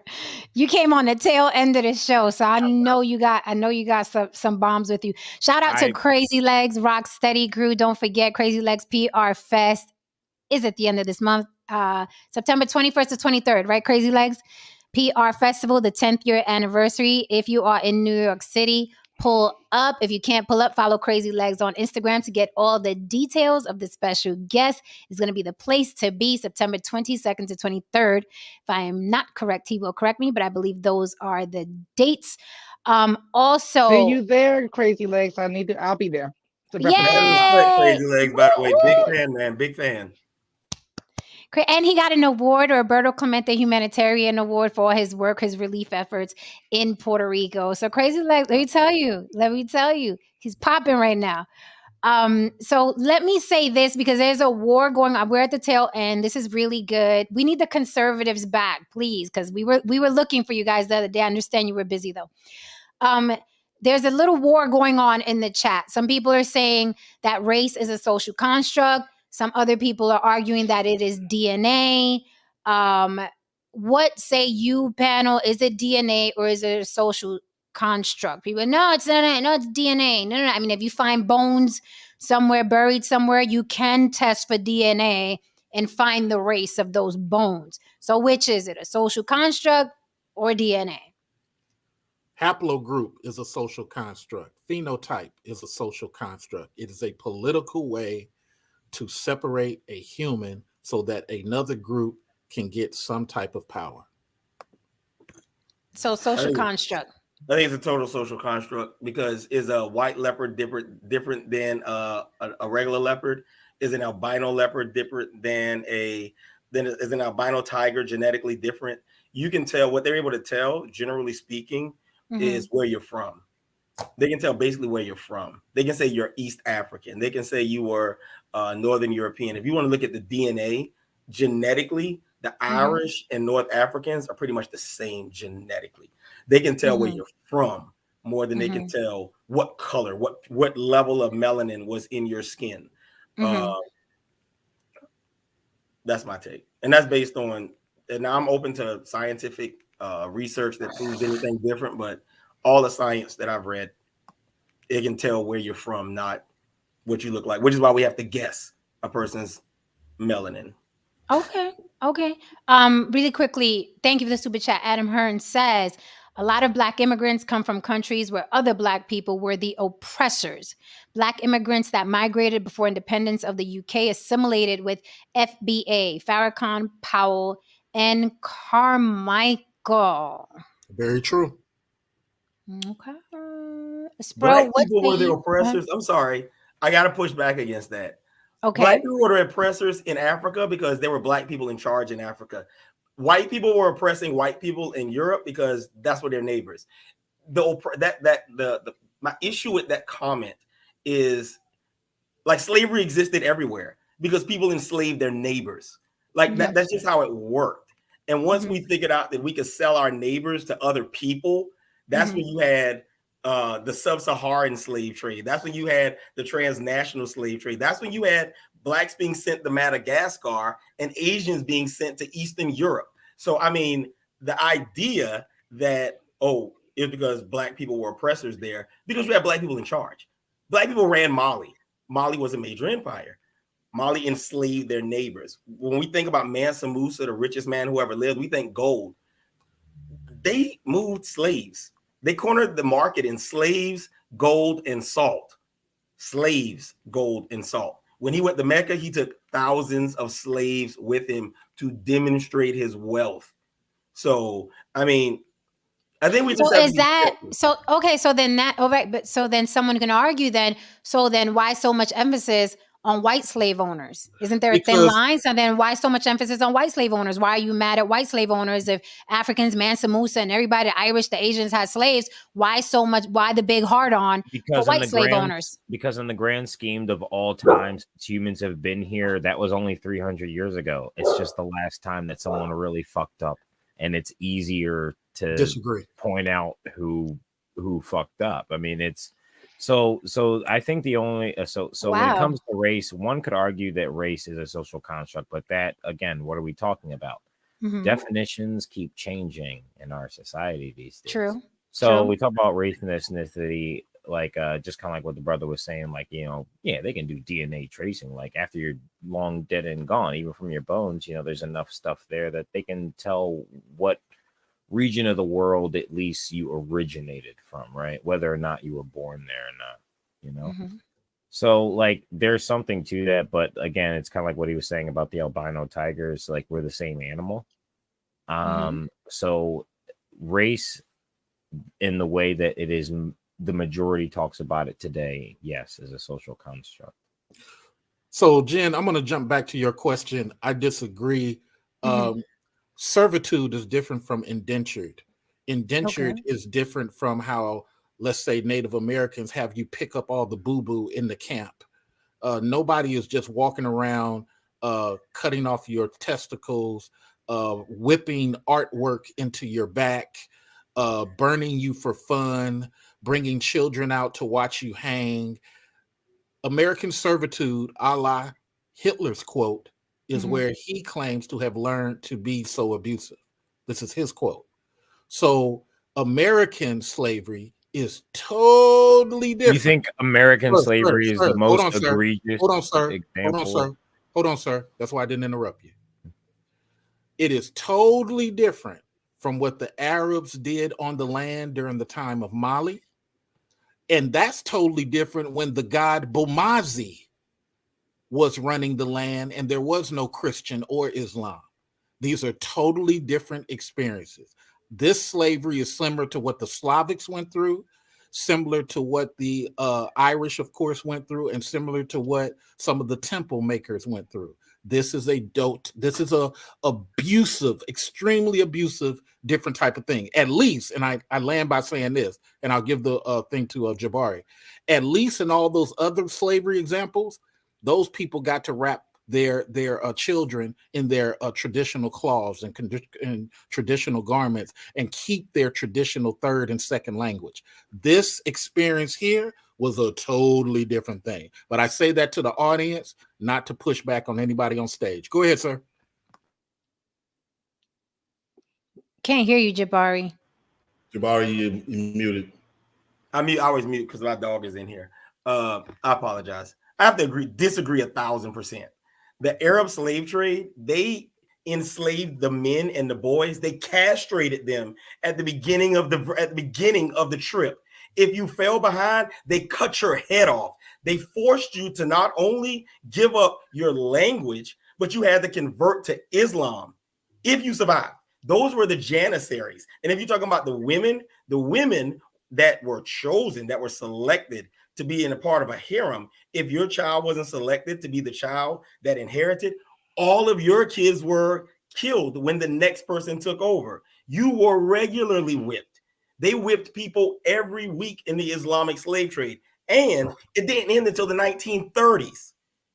Let's throw that out there. It didn't end officially until the 1930s, even though if you go to Morocco and Libya right now, the Islamic slave trade still exists. They still have slave blocks where they sell people and buy people, where they brand you based on the type of slave that you are. And you're branded on the face, by the way.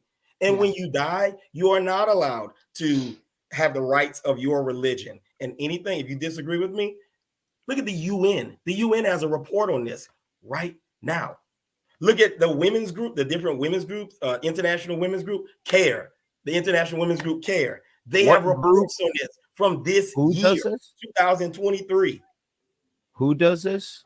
This isn't Libya right now. I do know that for sure. Libya, Morocco, Mauritania. They have slavery today.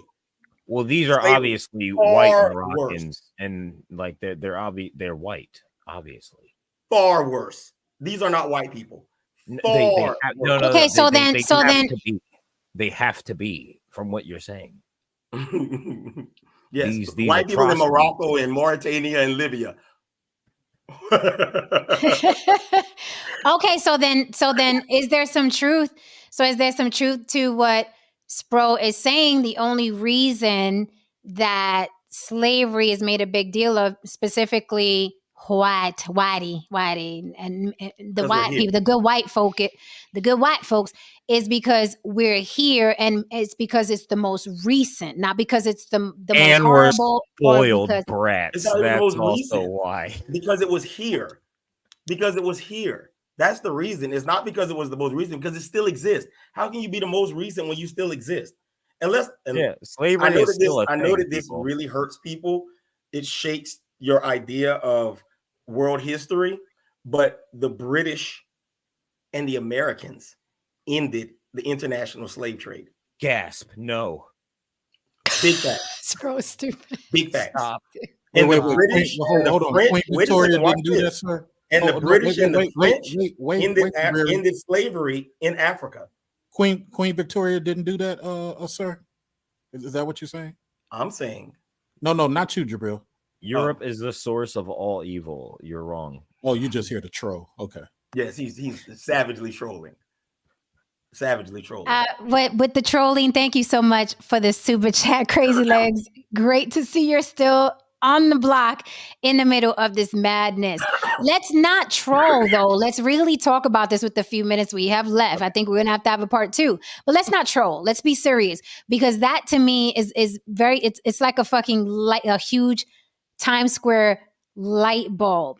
Then, in a way, you are disarming all the people crying about the white man bad. We's good white folk. It's just the most recent, right? Slavery most publicized, because we live in this country. I'm sure if you go to another country, we probably look like fucking, schoolyard bullies to the rest of the world. Go to Spain. Spain. Ask the Spanish about the Islamic slavery. Ask them why the 700, 800 years Reconquista was the ending of white slavery in that part in Western Europe, not Eastern Europe, because the Eastern Europeans were enslaved until the fall of the Ottoman Empire in 1917.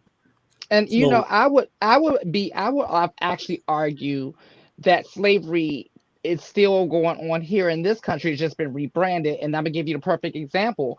A prisoner in Georgia who has to, work with the bush axe every day and, get bit by water moccasins, they don't get a dime.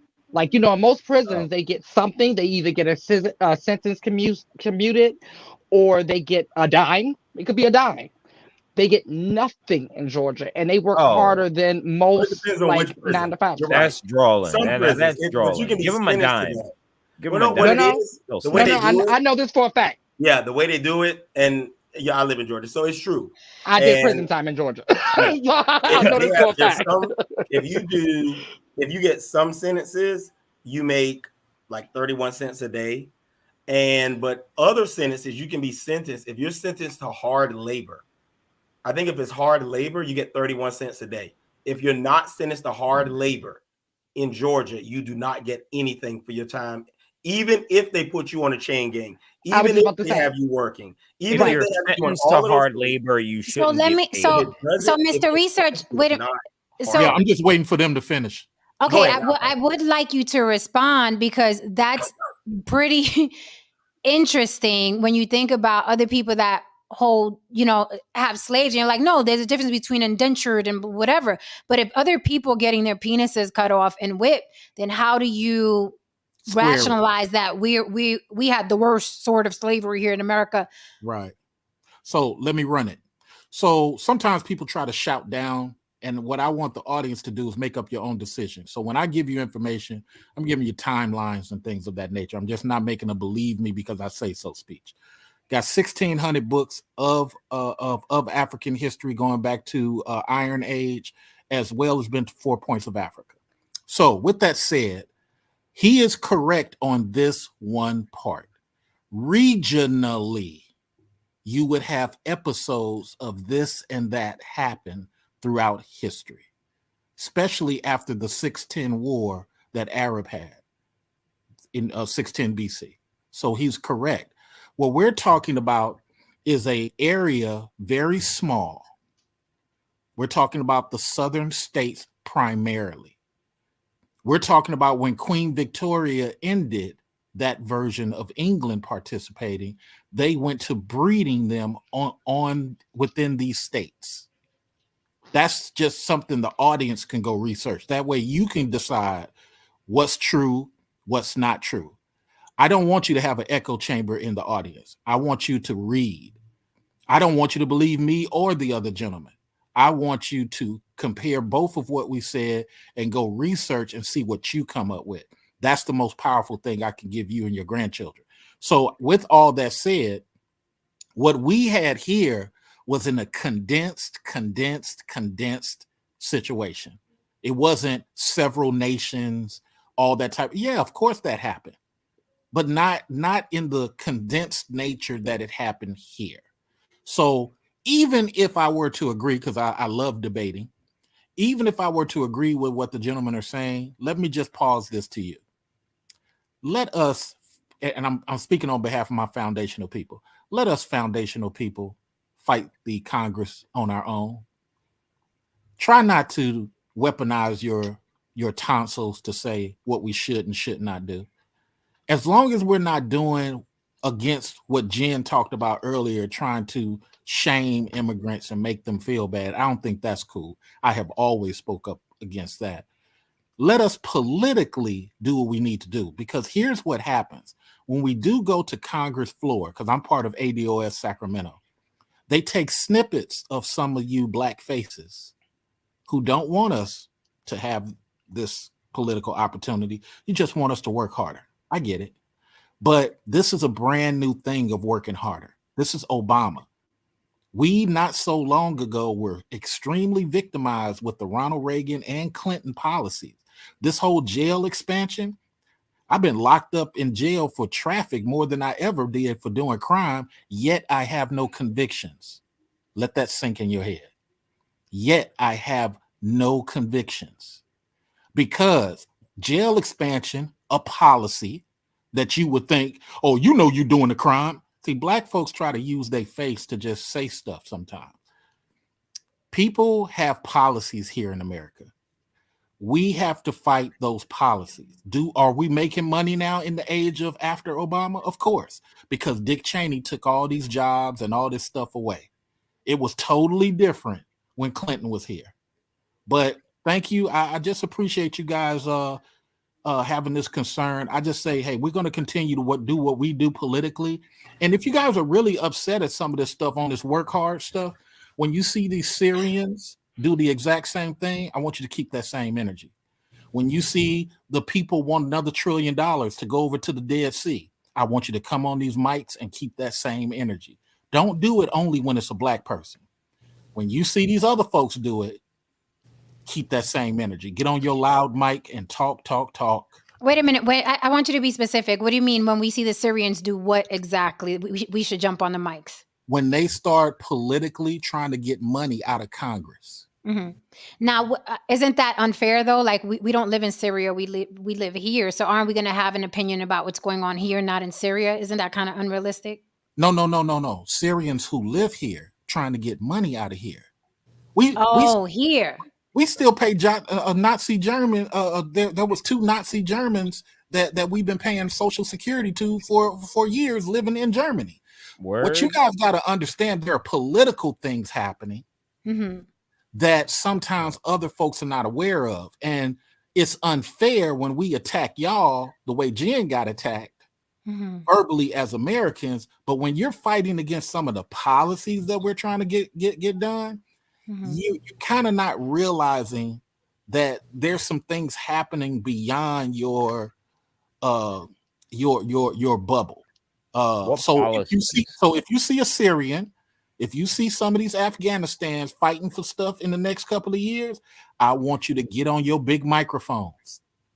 But wouldn't that up to, okay, but I would guess that Syrians, people from Afghanistan, they're not a monolith either. I can imagine that some people from Afghanistan and some people from Syria are going to look at their own people like, pick yourself up off your ass. We came here. We did what we had to do. Wouldn't the same thing happen in their communities, to be fair? Wouldn't they be like... No, because people got to understand, some immigrants are here to be part of the American experience, but there's some people using this as a temp job to send money back home, and they'll do anything they can to send money back home. So can I say something, Mr. Research? The kind of place where you can do that. So who cares? See, you're trolling. You're not serious. No. Like legitimately, sincerely, like I do like mean that. Like this is the kind of place. Again, there are rules. I do think we're a little lenient with it. I do think, like, again, I think this should be the kind of. I always was under the impression that this is the kind of place where, like, if someone wanted to come in, they could.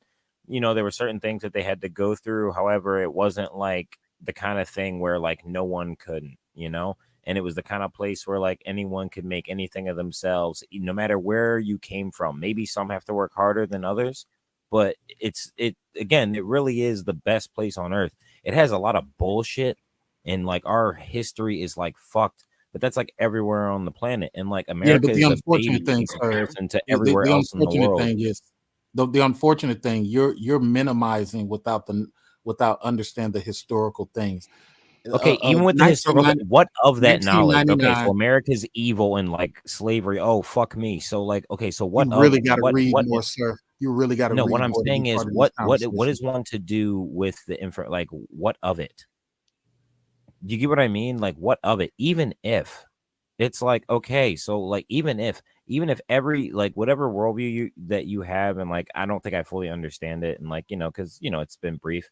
However, just from what I'm gathering, even from like what you're saying is, what of it, man? Like seriously, like what can you do? Like let's say America's just evil. Let's say just Europe and everything, and just white people and no Satan, everyone, they're just the fucking devil. What the fuck of it? What can I do about it? Like, who gives a shit? Like, I don't say that to minimize like trauma or hurt or like terrible things done, but like, what of it at this point, man? Like, have we not done enough? Like, people like to really rag on America. Are we not progressive? I've been so confused the past 15 years, dude. You know, when I found out, no, you're not saying anything. No, I'm. Listen, I want to say something earlier, but legitimately, bro. Hold on a second, man. Yes. Let me just say something. So there's a couple of things I want to comment that I didn't get to comment, but to Mr. Research, his point, like, if the Afghanistan people have come here and they go after money from the federal government, they're not going to get the pushback that black people get in this country. And that's the truth. And I agree with them. They don't. There's several groups who have gotten reparations that don't get pushback. All he's trying to do, he's part of a group that is trying to get reparations for things that have been done in the past, just like any other group. The other thing I want to say is the reason I believe, because as I'm sorry, I forgot Jabari. Jabari has a lot of great knowledge of the history of different slaveries and, you know, the other psychopathic people. The reason I think first of all, any kind of that stuff is terrible, and here in America it was terrible. But I think the reason that first of all, we live here, it's recent, and we make a lot of movies, and pictures are worth 1,000 words. And when you see that, you don't see it in the other parts of the world. So it seems, and it was horrible here, but there may be other ones that are horrible in other places too. We just don't see it on film as much. That's all. And I do want to say, right now, what I've been noticing in New York, because I get out a lot, I'm all over the city a lot, and any welfare office you pass in New York City right now, there's a line wrapped around the block with immigrants. Every single welfare office in New York City, it is crazy now. Like, what New York is becoming a big homeless shelter. It's insane. Can I jump in here? First of all, thank you so much for the super chat. Jabari Bryant says, "Get myself a smoothie." Great debate. It is a great debate. Let me say this. I think there's something that we're not considering. Okay, I just want to throw something else in the stew. How old are you, Spro? I'm 31. 31. A baby in comparison to the panel. Okay, respectfully, a baby in comparison to the panel. Do you not see that the younger Black people are, okay, who are out here hustling, doing their thing, raising their families, the less they give a fuck about reparations? Do you see that? When you see people leading the charge on reparations, it's usually older folks or clowns like Tariq Nasheed. Okay, let's keep it 100. This is what we see in the media. It's usually older people, politicians, okay? Be good trouble. Young people don't give a fuck. That is a fact. Another thing, we can bring in this immigrant wants reparations, the Syrians, but the Black experience in America is quite unique. You were talking about a people, okay, who Black Wall Street, right?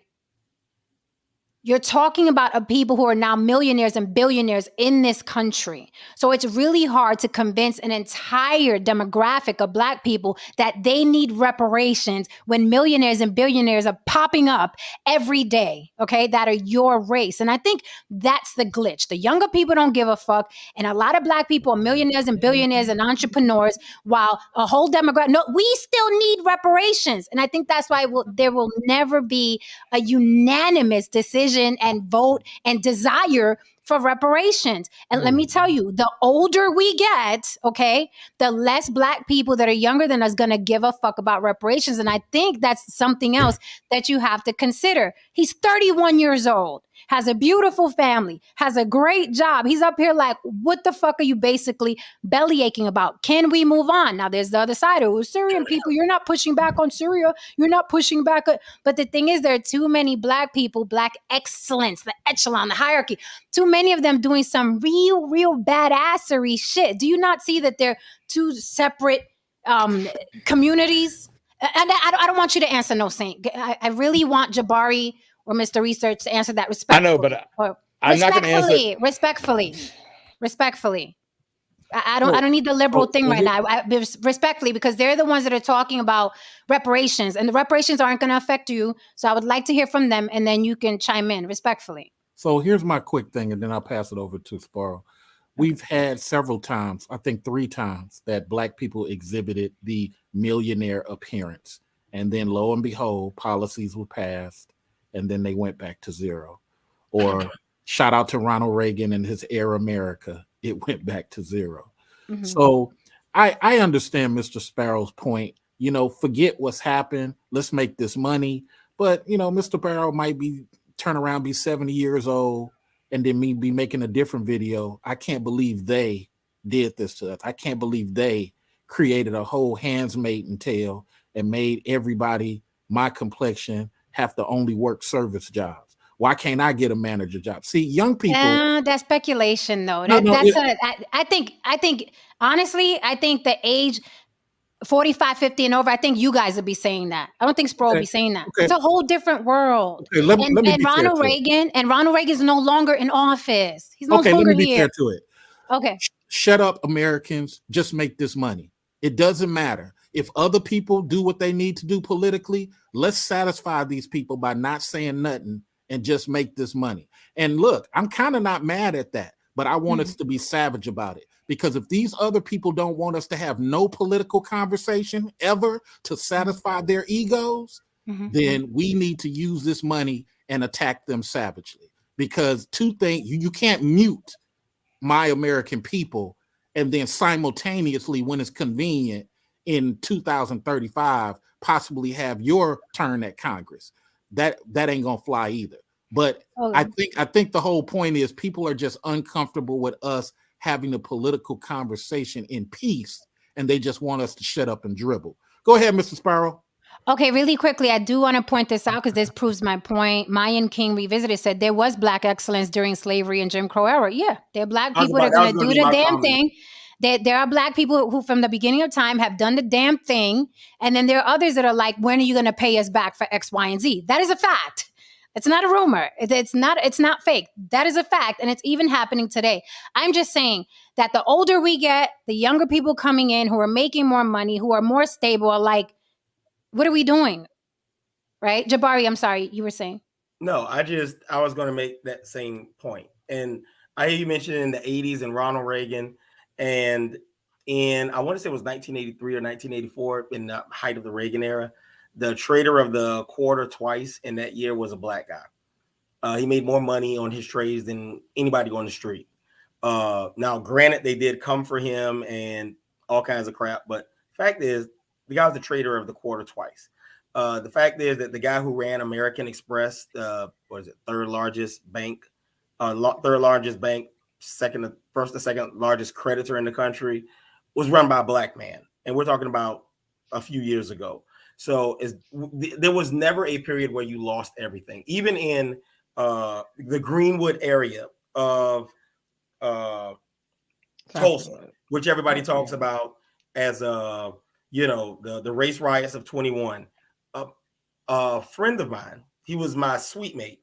He did his doctoral dissertation on the effects of race riots across the country. He actually went to Tulsa.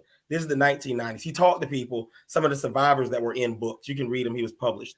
I'll post a link, by the way. I posted a bunch of links for the slavery stuff, by the way, in the chat. But I'll post a link to his findings as well. Most people rebuilt their businesses from Tulsa in 21. Most of those people rebuilt their businesses. The ones that had problems rebuilding were the ones that were waiting for insurance money. My point with that is the people who wait for help will continue to wait for help. The people who go out and, as they say, as a buddy of mine used to say, God bless the dead, he died September 11th in Bank of Boston. So shout out to Micah Edmond. He used to say, Bryant, make shit happen. Nobody gives a fuck. I hate cussing on your channel, Jen. But those are his words. Nobody gives a fuck. Make shit happen. And that's kind of the attitude that you have to have. And I'm 49. Well, I'm 48. I'm going to be 49 next month. But that's my attitude. If I were waiting for somebody to help me with my business, I would still have one client. And I'm expanding faster than I ever have. If I were waiting for somebody to help me out, I would still be in my old neighborhood, not coaching high school football and mentoring another generation of Black men and young men in general. Like, I appreciate people like No Saint, and I like No Saint even though I'm not on your panels, I watch a lot of the videos. He's well-intentioned, but the road to hell is paved with good intentions. And if Black people, especially Black people who don't come from money, wait for that assistance, wait for, as W.E.B. Du Bois says, to get educated and they'll accept you, you'll keep waiting. You'll always be waiting. You have to go out there and you have to make shit happen. And I agree when you say start businesses, because that's the key. The civil rights movement never happens without Black business owners. Fact. Somebody had to bail those people out of jail, and it wasn't your church. It wasn't the NAACP. There were Black business owners who were bailing those people out of jail as soon as their fines were posted. Look it up. I can post the links if you want me to. There's just, the idea that we're victims is such a narrative that's disgusting, and it's used to keep people in a constant position of servitude and second-class citizenship. Because if you're not hearing, there were Black millionaires when you could be lynched for making eye contact with a white woman? What's your excuse? There were black millionaires when there were used books, if any books, in your school and no internet. What's your excuse? The black family was intact before rap music, before Proud Boys, before all of this stuff. What's your excuse for not having decent relationships? What's your excuse for not respecting your women? But as long as you have this, oh, woe is us, slavery was so bad 100 and however many years ago, 150, 170 years ago, slavery was so bad. Amen, amen. It All was right. pretty Amen. bad. So here's my response to this. Everybody likes to equate money, and when the Italians got reparations, Mr. Jabril, were they not millionaires? Yes or Italians no? got reparations where? In this country? See, you're not informed. You see, this is the point that I'm making. I'm You're asking you a not question. informed. Here's my second question. They got reparations in Louisiana. That's an actual That's a documented state, thing. right? That's a state. They were millionaires. Hold on, sir. They were millionaires and landowners at the time of their reparational package. This is the problem that we have speaking with people who don't know the politics on what they're saying. Everything is not about money. It's just not. Some of these things are Congress political. Let me ask you another question. When the Chinese were not allowed to own property here in America, yet many of them were, to your credit, millionaires. Why did they get reparations? You talking about, okay, let's clarify. You're talking about no, because I want to respond. Because you're talking about a state giving reparations or an individual area giving. California is the only state talking about reparations. Yes. No. California is the only state talking about reparations. Wait a second. And I knew it was you, Fredo. We're putting this in perspective. Not everybody is, I think. No, because I want to retort. I would like to retort. So I want to, before I respond, I want to make sure that I'm responding to the right thing. Because the idea, not everybody lost their land after Field Order 15. Field Order 15 was federal reparations. Now, you had a president that come in after that and rescind the order. However, there were places that maintained that land. There's a farm in South Carolina right now. I buy all my rice and all my grits from them. But what does that have to do with what you said about millionaires? No. These people aren't millionaires. What I'm saying is they're jumping around. Reparations. No. Because you mentioned, you're the one. I mentioned families being intact. I mentioned the social construct of you added those in. Black men and white women, between black men and black wasn't the women. original point. I mentioned a lot beyond just money. Okay, what I'm I'm saying gonna let is you have the mic. So tell me when you finish. If you have a constant state of servitude, if you bask in the glory of victimhood, you will always be a victim. And that victimhood mentality was exactly the goal. Was exactly the goal of the 1960s. Now you say you're conservative, so I'm sure you understand the Great Society and what the point of the Great Society was. It was to break up the family. It was to slow down the advancement because the black middle class was outpacing the white middle class in the 1950s and 60s. It was not what it was intended. It was the exact opposite. And all you have to do is listen to some of the things that Lyndon Johnson said afterwards. And if you want to talk about reparations, the only federal reparations have been given to Native Americans in the form of casinos, which have to be given by states, by the way. States is state land that's given to them for the casinos. And in Louisiana, there were reparations to an individual group. But if you go to South Carolina, if you go to the Barrier Islands of Georgia, if you go to part of Tybee Island in Georgia, right off the coast of Savannah, there were reparations that were given and black people got and kept. If we want to localize it, there were reparations that some blacks, not all blacks, not most blacks, some blacks did receive. And if we're localizing some, not all. I'm waiting for localizing this. I'm waiting. Then you can make the same argument for those some blacks. Okay, so really quickly, what do you think about this comment? Because it comes up a lot. Native Americans, Japanese, Holocaust survivors all receive reparations, but black folks are wrong. How Adam is correct. Do both. I don't think anybody is saying that they're wrong. That's exactly it's weird. that's exactly what Mr. Bryan is saying. Mr. Bryan is trying to police. He's trying to decide. He's lecturing, trying to decide who should do what with Congress. That's his whole 5-minute speech. He's not offering a different way other than make money. He's repeating his sentences at this point. So my whole thing is this, respectfully to this debate, my whole thing is this. If Mr. Bryant doesn't like what's happening, keep that same energy. Because when these other people get this stuff, when he brought up millionaire, he had no idea that Louisiana had that. Let me bring up the point he just made a second ago about the Native Americans. Native Americans just got their own child support system from Oklahoma to Oregon. You can't even say nothing. They petitioned the government for that. But Mr. Bryant's not pissed at that. He's not trying to police that. So what I'm only saying as a fair and peaceful part of this conversation, so we can move forward to other speakers. I understand you guys don't like the fact that we're fighting Congress. I understand you feel that we're lazy and disrespectful and this won't happen and that won't happen. I accept all of your lectures and pocket watching. I get it. But all I'm saying is what happened to Jen, people confronting people, is wrong. Anything we do to Congress, just act like the other people. Don't say nothing. Just let it happen. You don't say nothing about some of these other groups, but please let's move on because I understand Mr. Bryant's point. Shut up and dribble. That's what he wants. I get it.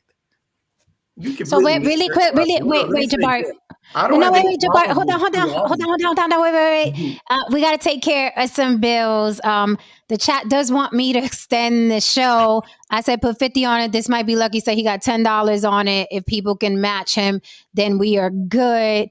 So drop some super chats so we can extend the show at least another half hour. I do want to get through this debate. This debate is spicy. I do want Jabari to respond because I don't think, get the super chats going, guys. Gracias. Thank you. I don't think what people are saying is policing. And I think it's disingenuous when people say, when you divert to what about, it's like one little kid getting in trouble and it's like, well, JoJo ate cookies too. Like you're in the community. You're going to speak on your community. You're going to feel about your community. You're going to have an opinion about your community. I never understood that. What about the Syrians and people again? You're going to concentrate on your community. So I don't see it as policing, but I don't want to talk for Jabari. Jabari, what were you saying? I'm sorry. And then No Saint, I'm sorry. No Saint did want to say something. So Jabari, if you could pause for 2 seconds. Yeah, go ahead, and let listen, a lot of it now has been stolen from me because I was going to make a liberal comment. All I was going to say was there are plenty of millionaires out there that were getting the PPP loans, that take Social Security. They don't need it, but it's owed to them. So I have no problem with Mr. Research going to get what's owed to people that were taken advantage of it. That's all I want to say. It's not a liberal point. It's a right or wrong point.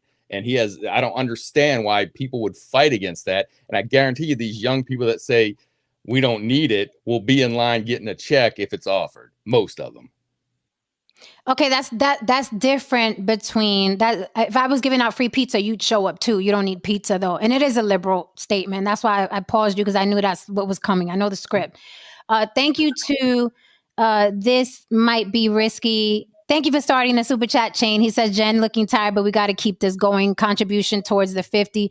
Keep grinding, Jen. I'm actually not tired. I'm not tired at all. Sometimes I am tired, but I'm not tired at all. No, this is too good. This is too good. I wish you guys were here when we were looking for conservatives. But Jabari, would say you, because I keep hearing this thing about you don't want Black people to get reparations. People are exaggerating the point. I know that's what I know you're not saying that, but that's what people hear when you say, stop fucking, stop concentrating on this. And I'm sorry, the fact that there are millionaires and billionaires does make a fucking impact. It does. You guys are trying to make light of it. Just because there's 15%, how many fucking Black people are millionaires in this country? 8%, was it, Lily? Well, no, I 8 think fucking percent. It I was don't- I they don't- what it was whatever it was, they were on par with the Asians. It was like the of okay, course the whites were disproportionately higher, but then the blacks came in. We weren't disproportionately lower than anyone, pretty much. We were right on right. par with like So Asians and other races. why doesn't that matter? Again, it's the infantilization of black people that bothers me. That's what bothers me, right? No, get that on the black people, need that on the black. When the black people are doing a lot better than a lot of other people, like I don't get it. So it's not that I'm saying, or anybody, I don't want to speak for anybody else. There's not. Why do people hear black people don't deserve reparations? Why do you hear that? Why does everybody jump to that? Why do you hear that? The liberal can answer too. Why do you hear that? Why do you hear give people what's owed to them? Why do you hear that? What is it in your brain that when we say a certain thing in your brain, when it goes through the filter, you hear black people don't deserve any reparations? What does that to your brain? Like what does that? What is Because that? what we hear the words stop and can't and don't, and we hear these words. You need to, you should, you better.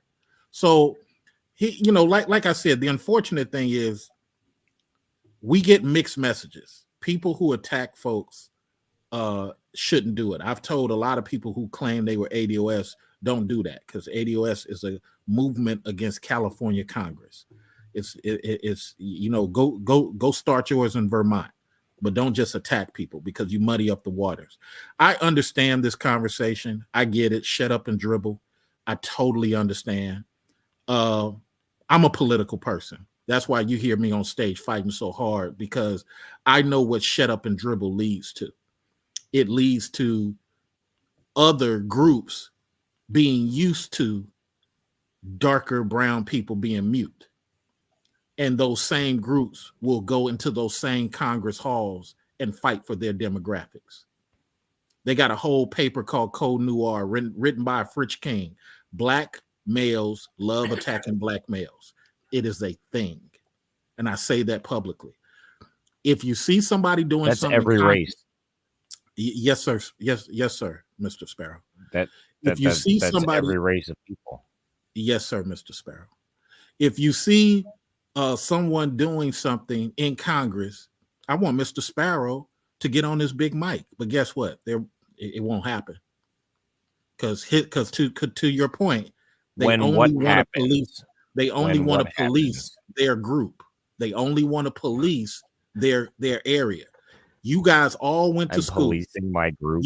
If you talk about a topic, we're talking about all the topics unilaterally. We're not just talking about Walla Walla County or just the black folks. We're talking about the mass. That's how it is. But I understand this conversation is about don't, stop, can't. It's not about, hey, I got a better solution. So I get it. We making money. We should just shut up and make money and forget about corporate welfare, forget about disenfranchisement and the EEOC. Just stop fighting altogether. Just make money. Mr. Research, can I ask a question? Because I would love to respond. can I Go ahead, I just want to ask a question. To your point, I believe, and somebody said this, everything starts with self, right? And my belief is like self, then you kind of move outward, right? I feel like having that reparations conversation is putting the cart before the horse, because it, like, basically to your point, black people do fight black people quicker than anyone else, right? So the bigger issue than reparations is the fact that we don't like each other. So try to get a lot of black people on board with anything, that's going to be a difficult part right there. Before you can even get to reparations or anything else, really. So here's how I answer that, Lily. Most of us Californians don't have this issue. It's the non-Californians that have most of this issue. Most of us here in California, and remember, this is a California state issue with Gavin Newsom. Most of it, we've been trying to do this since the days of Pete Wilson. That's how long we've been at this. But this is most people outside of Cali who get the angriest. Wait, Mr. Research, so are you saying only black people in California want reparations? No one else in the country wants reparations? No other black person in the country wants reparations? Just Californians? No, I'm saying we're the only ones who have paid lobbyists in our state to force this conversation on the Congress floor here in California. That Yeah, because has no California effect. is on That Earth has no number effect 2. in New York, Vermont, Mississippi. What happens in California happens in California. I know, but across the board in the United States of America, you got the clown Tariq Nasheed and some other cats, and they're demanding reparations. He It's like, stays in California. I know, but aside from him, they're all over. He doesn't just stay in California talking about it. They're all over. He's on the internet. Like, there are a lot of cats that are all over the United States calling for reparations, though they're not part of these people who lobbied people. It's not just Californian Black people that want reparations. We hear this conversation everywhere, all over the place, correct? You're talking Or is about it just a your California? ADOS. I mean, you mentioned this, Mr. Research. You're talking in particular about your group, ADOS. Am I correct? When you talk Yeah, about I'm talking about the bill that's on the floor is what we're all talking about. It's only the reparations conversation as of right now is only here. But let me answer Jen's question before we move to you, Mr. Bryant. Mhm. It's kind of like when that little Cuban boy came to America and they folks fought so hard to have him stay politically. Mhm. It didn't matter if you were Cuban in Wisconsin, Cuban in Minnesota. You didn't live in Florida where that happened, but Mhm. they fought for that Cuban boy. It's the Mhm. same thing. People tend to have an issue when they find something that and I'm only talking politics here. I'm not talking about feelings. I'm Mhm. talking about politics only. That's why that's my stand. Just like they fought for that Cuban boy, they didn't fight for those dark-skinned guys who came from Cuba on the inner tube. They sent Mhm. them back. They didn't Mhm. fight for that dark-skinned boy who arrived before that Blanca boy. They sent him back.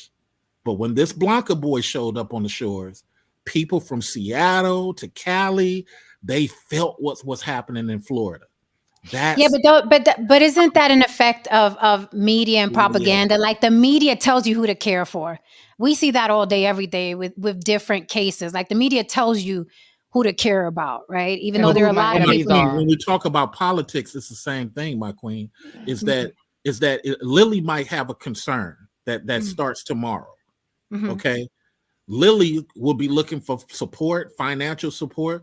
That ain't my concern. But guess what? If Lily has a strong enough argument, I might understand it. You know what I'm saying? What I'm not going to do is, Lily, y'all making money. Lily, y'all doing good. You don't need that. Why are you even worried about that, Lily? Huh? May I respond? I understand That that. is Yeah, you important. can. I understand that point, Mr. Research. Really quickly, Jabari Brian, I want to acknowledge these super chats. Thank you so much, Tyrone Church. Tyrone Church says, all can be right. Just remember, everything starts with self. That is what Lily said. Black Lexicon, thank you for supporting the show. He says, from the heart. I thank you from the heart. Thank you for the super chat chain that started.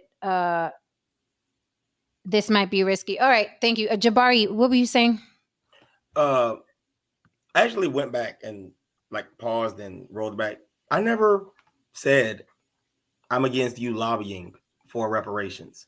I never said that I don't think you should try to get it. I actually went back and muted this and went back and listened to what I said. I never said that. That you took it from that you took that I said as a group, as a whole. Black people's focus should be elsewhere because for the average Black person, that is not the primary, that is not your ticket out of your current situation. I think that we can all agree that that's a reasonable assumption. Also, another thing that you need to point out when you talk about the reparations issue, you have to deal with direct causality, the direct effect of policies that lead to reparations. When you mentioned the Italians, it was the Italians that were discriminated against that can immediately prove that they were discriminated against. We can pull up the articles from Louisiana. If you talk about the Native Americans who were given casinos that were members of certain nations, if you talk about the healthcare system, the United States government has a treaty with certain Native nations. These are pacts that our government have with them. These people are within the United States, but they're basically dual citizens of Choctaw Nation and the United States, Cherokee Nation and the United States. That's why we still call them nations, because they are officially still nations. They're just protectorates of the United States. If you want to talk about the Japanese after the internment camps, these were the people that were actually in the internment camps. We're already removed literally 150 plus years from the last person who served as a slave in this country. The intermarrying, and you have black people who descended from slaveholders. You do you. I don't ever stop a person from their hustle, but you have to look at the complexity and the realism of that. And you're in California, and again, you do you. California does a lot of California-y things, but slavery never existed in California. California was always a free state. So, I mean, y'all do y'all. That's y'all state. Y'all play it how you will. But there's a practicality that's involved with average people, because I work at not to say the name, but I work at an inner city school. That's where I coach. I coach at an inner city school. I'll go up to that school. I'll walk the halls and just check on the kids. I have relationships that I've built with the kids. Volunteer. And go on the days when I don't have meetings, I'll go and walk those halls. And I'm not trying to toot my own horn or drop my resume. So I love when people say they throw their chops up against mine, because I'm pretty confident in mine.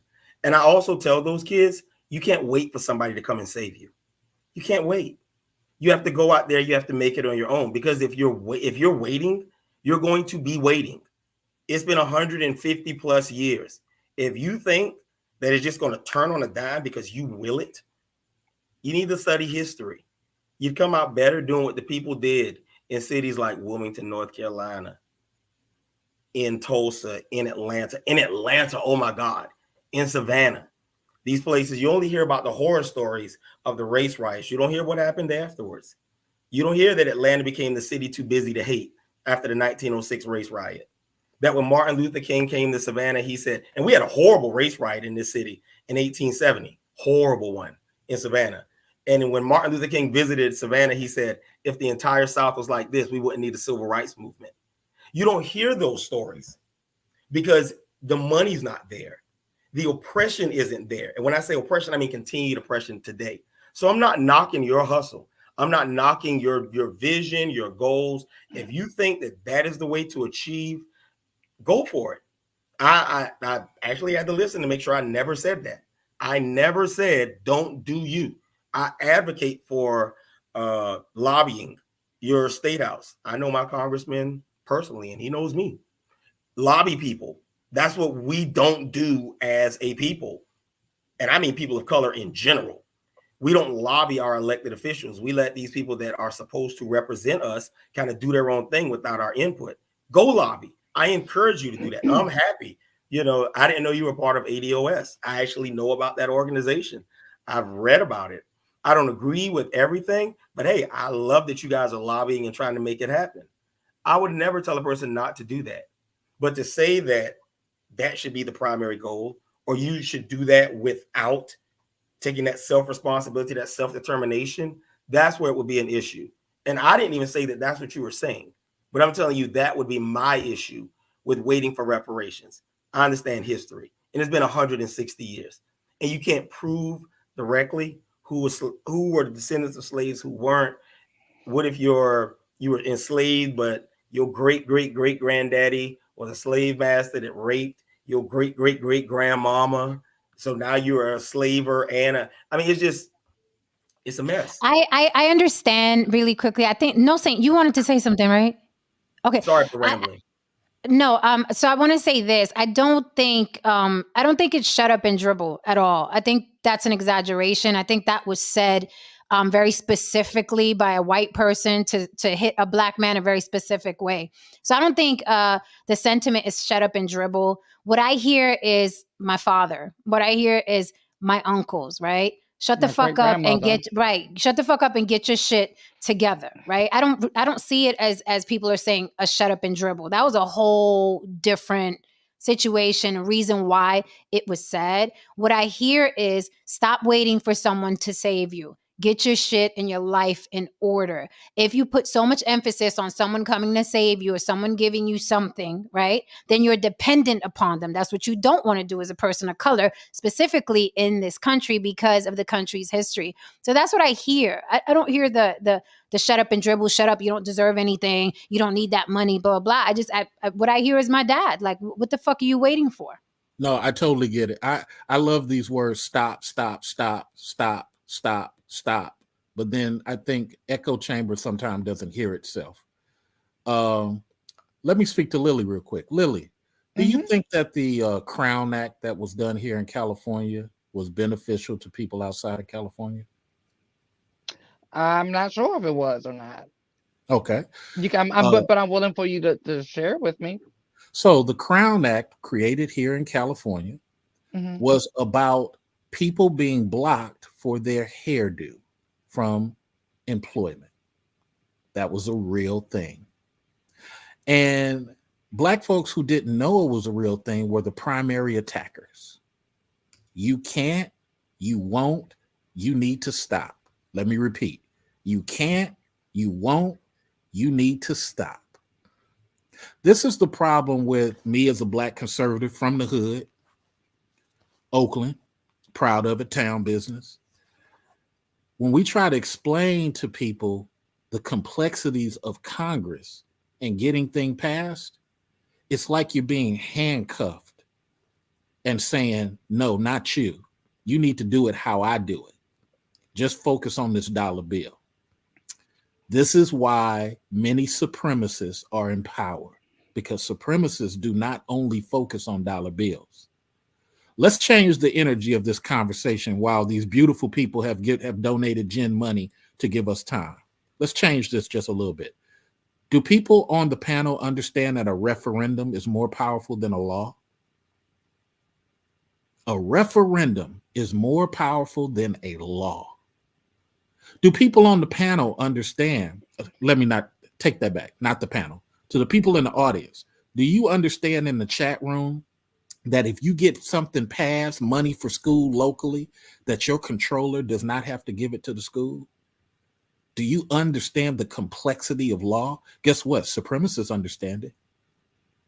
But if the can't stop and you should not crowd doesn't understand that, what I'm trying to share in a polite way is you are now the handcuffers.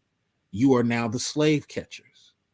You don't understand that these other groups weaponize the same type of stylization that you're criticizing these people for.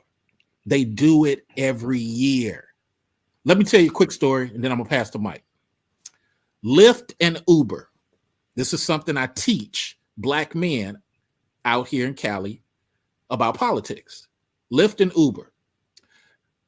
We petition, these disgusting Black Californians, we petition Gavin to sign a bill that allowed Uber drivers to be paid a wage plus medical benefits. It was to be signed into law, I believe 2019 or 2020, one to two. Uber and Lyft rushed together. They created a referendum, a whole cartoon on TV. Hey, wouldn't you like to have, I got to use Jen voice. Hey, wouldn't you like to have insurance? Wouldn't you like to get your benefits? But the policy that they were speaking about had different verbiage than what the cartoon was discussing. See, many Black people didn't understand that because they're going off what they're seeing. They're going off the advertisement and the nice cartoons with orange and purple colors. But in reality, here is a group putting together $40 million to take something away from you that you're going to get. And guess what? It didn't work the first time. They put in another one 6 months before it was supposed to be signed. This is how dedicated these non-Blacks are to doing the same exact thing. But guess what? I don't hear nobody saying shut up and dribble. I don't hear nobody saying, hey, Lyft, Uber, just pay how you weigh, dog. Come on now. Don't be sitting up here putting no misleading cartoon out. You know why? Because many of the people don't want that smoke with these other groups. They only want to talk about their group. So what ended up happening is the referendum passed, what Gavin signed into law got thwarted out, and now Uber has raised their prices here because they won. This is the political stuff, chat room, not to the people on stage, chat room, that you're missing out on. You're mad at white people, and what I'm telling you, don't be mad at white people. Mad at the black people who are handcuffing you. Because the white people have the freedom to just come up with this stuff. Living scruffy, smoking a cigarette, let me pass a bill. Black folks ain't gonna say nothing. Let me go down to City Hall. Black folks ain't gonna say nothing. Let me go to my controller. Do any of you people in the chat room even know who your controller is in your county? Do you even know what a controller does?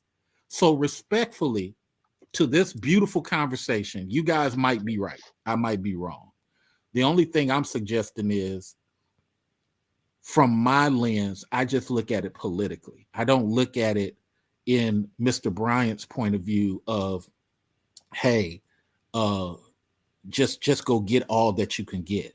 I'm doing well anecdotally, insularly, but I'm thinking about people on a grand scale. I'm thinking about great grandchildren, yours. I don't even have kids. So I hear y'all, and half of me is with you because it really is about hustle and get your money. But there are some political things happening that we blame white people for. And in actuality, they don't have as many white discouragers when they go to Congress.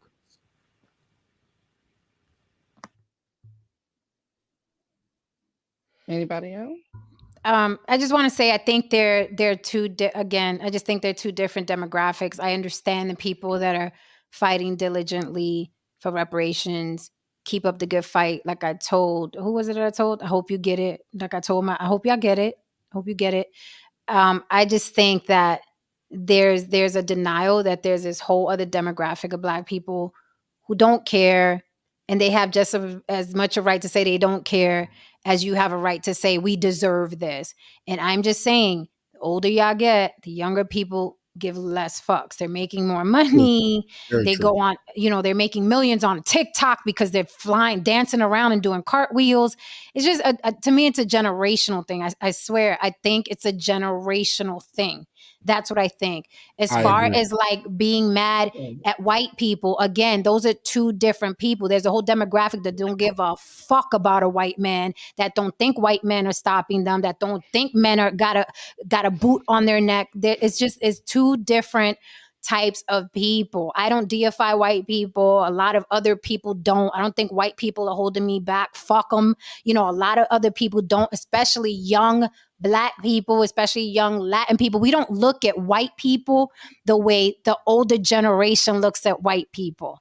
I don't look at white people the way my grandmother and my mother did. My child is definitely not going to look at white people like maybe I do. I mean, things change generationally. Things change, and it seems like a lot of older folk are still looking at white people like this big giant white boot on them, and we just don't look at things that way. We just don't, and I think it's okay. I think, I don't think anyone is saying shut up and dribble. I think actually we're saying good luck with that shit. I think that's what we're saying. It's like saying Jesus is coming back. Like, good luck with that shit. But, we're going to be over here. We're going to make money. And again, I think about my dad. That is how I was raised. I was never raised that white people owe me something, despite what happened. I just don't see it. My dad he was a hustler. He did what he had to do. And he barely spoke English. So, I'm coming from that background. I don't think anyone's saying shut up and dribble. We're saying is good luck with that shit. We would say about anything else. Well, you know what? I tell people I've been traveling since 91. When I go to Austria, I do better than the Austrians. When I go to Romania, I do better than the Romanians because I'm not tied to what they've socially been indoctrinated with, their politics or any of that. I'm just there to make bread and bounce. You feel me? But what I'm not going to do is get on the microphone and say, what's wrong with you Austrians?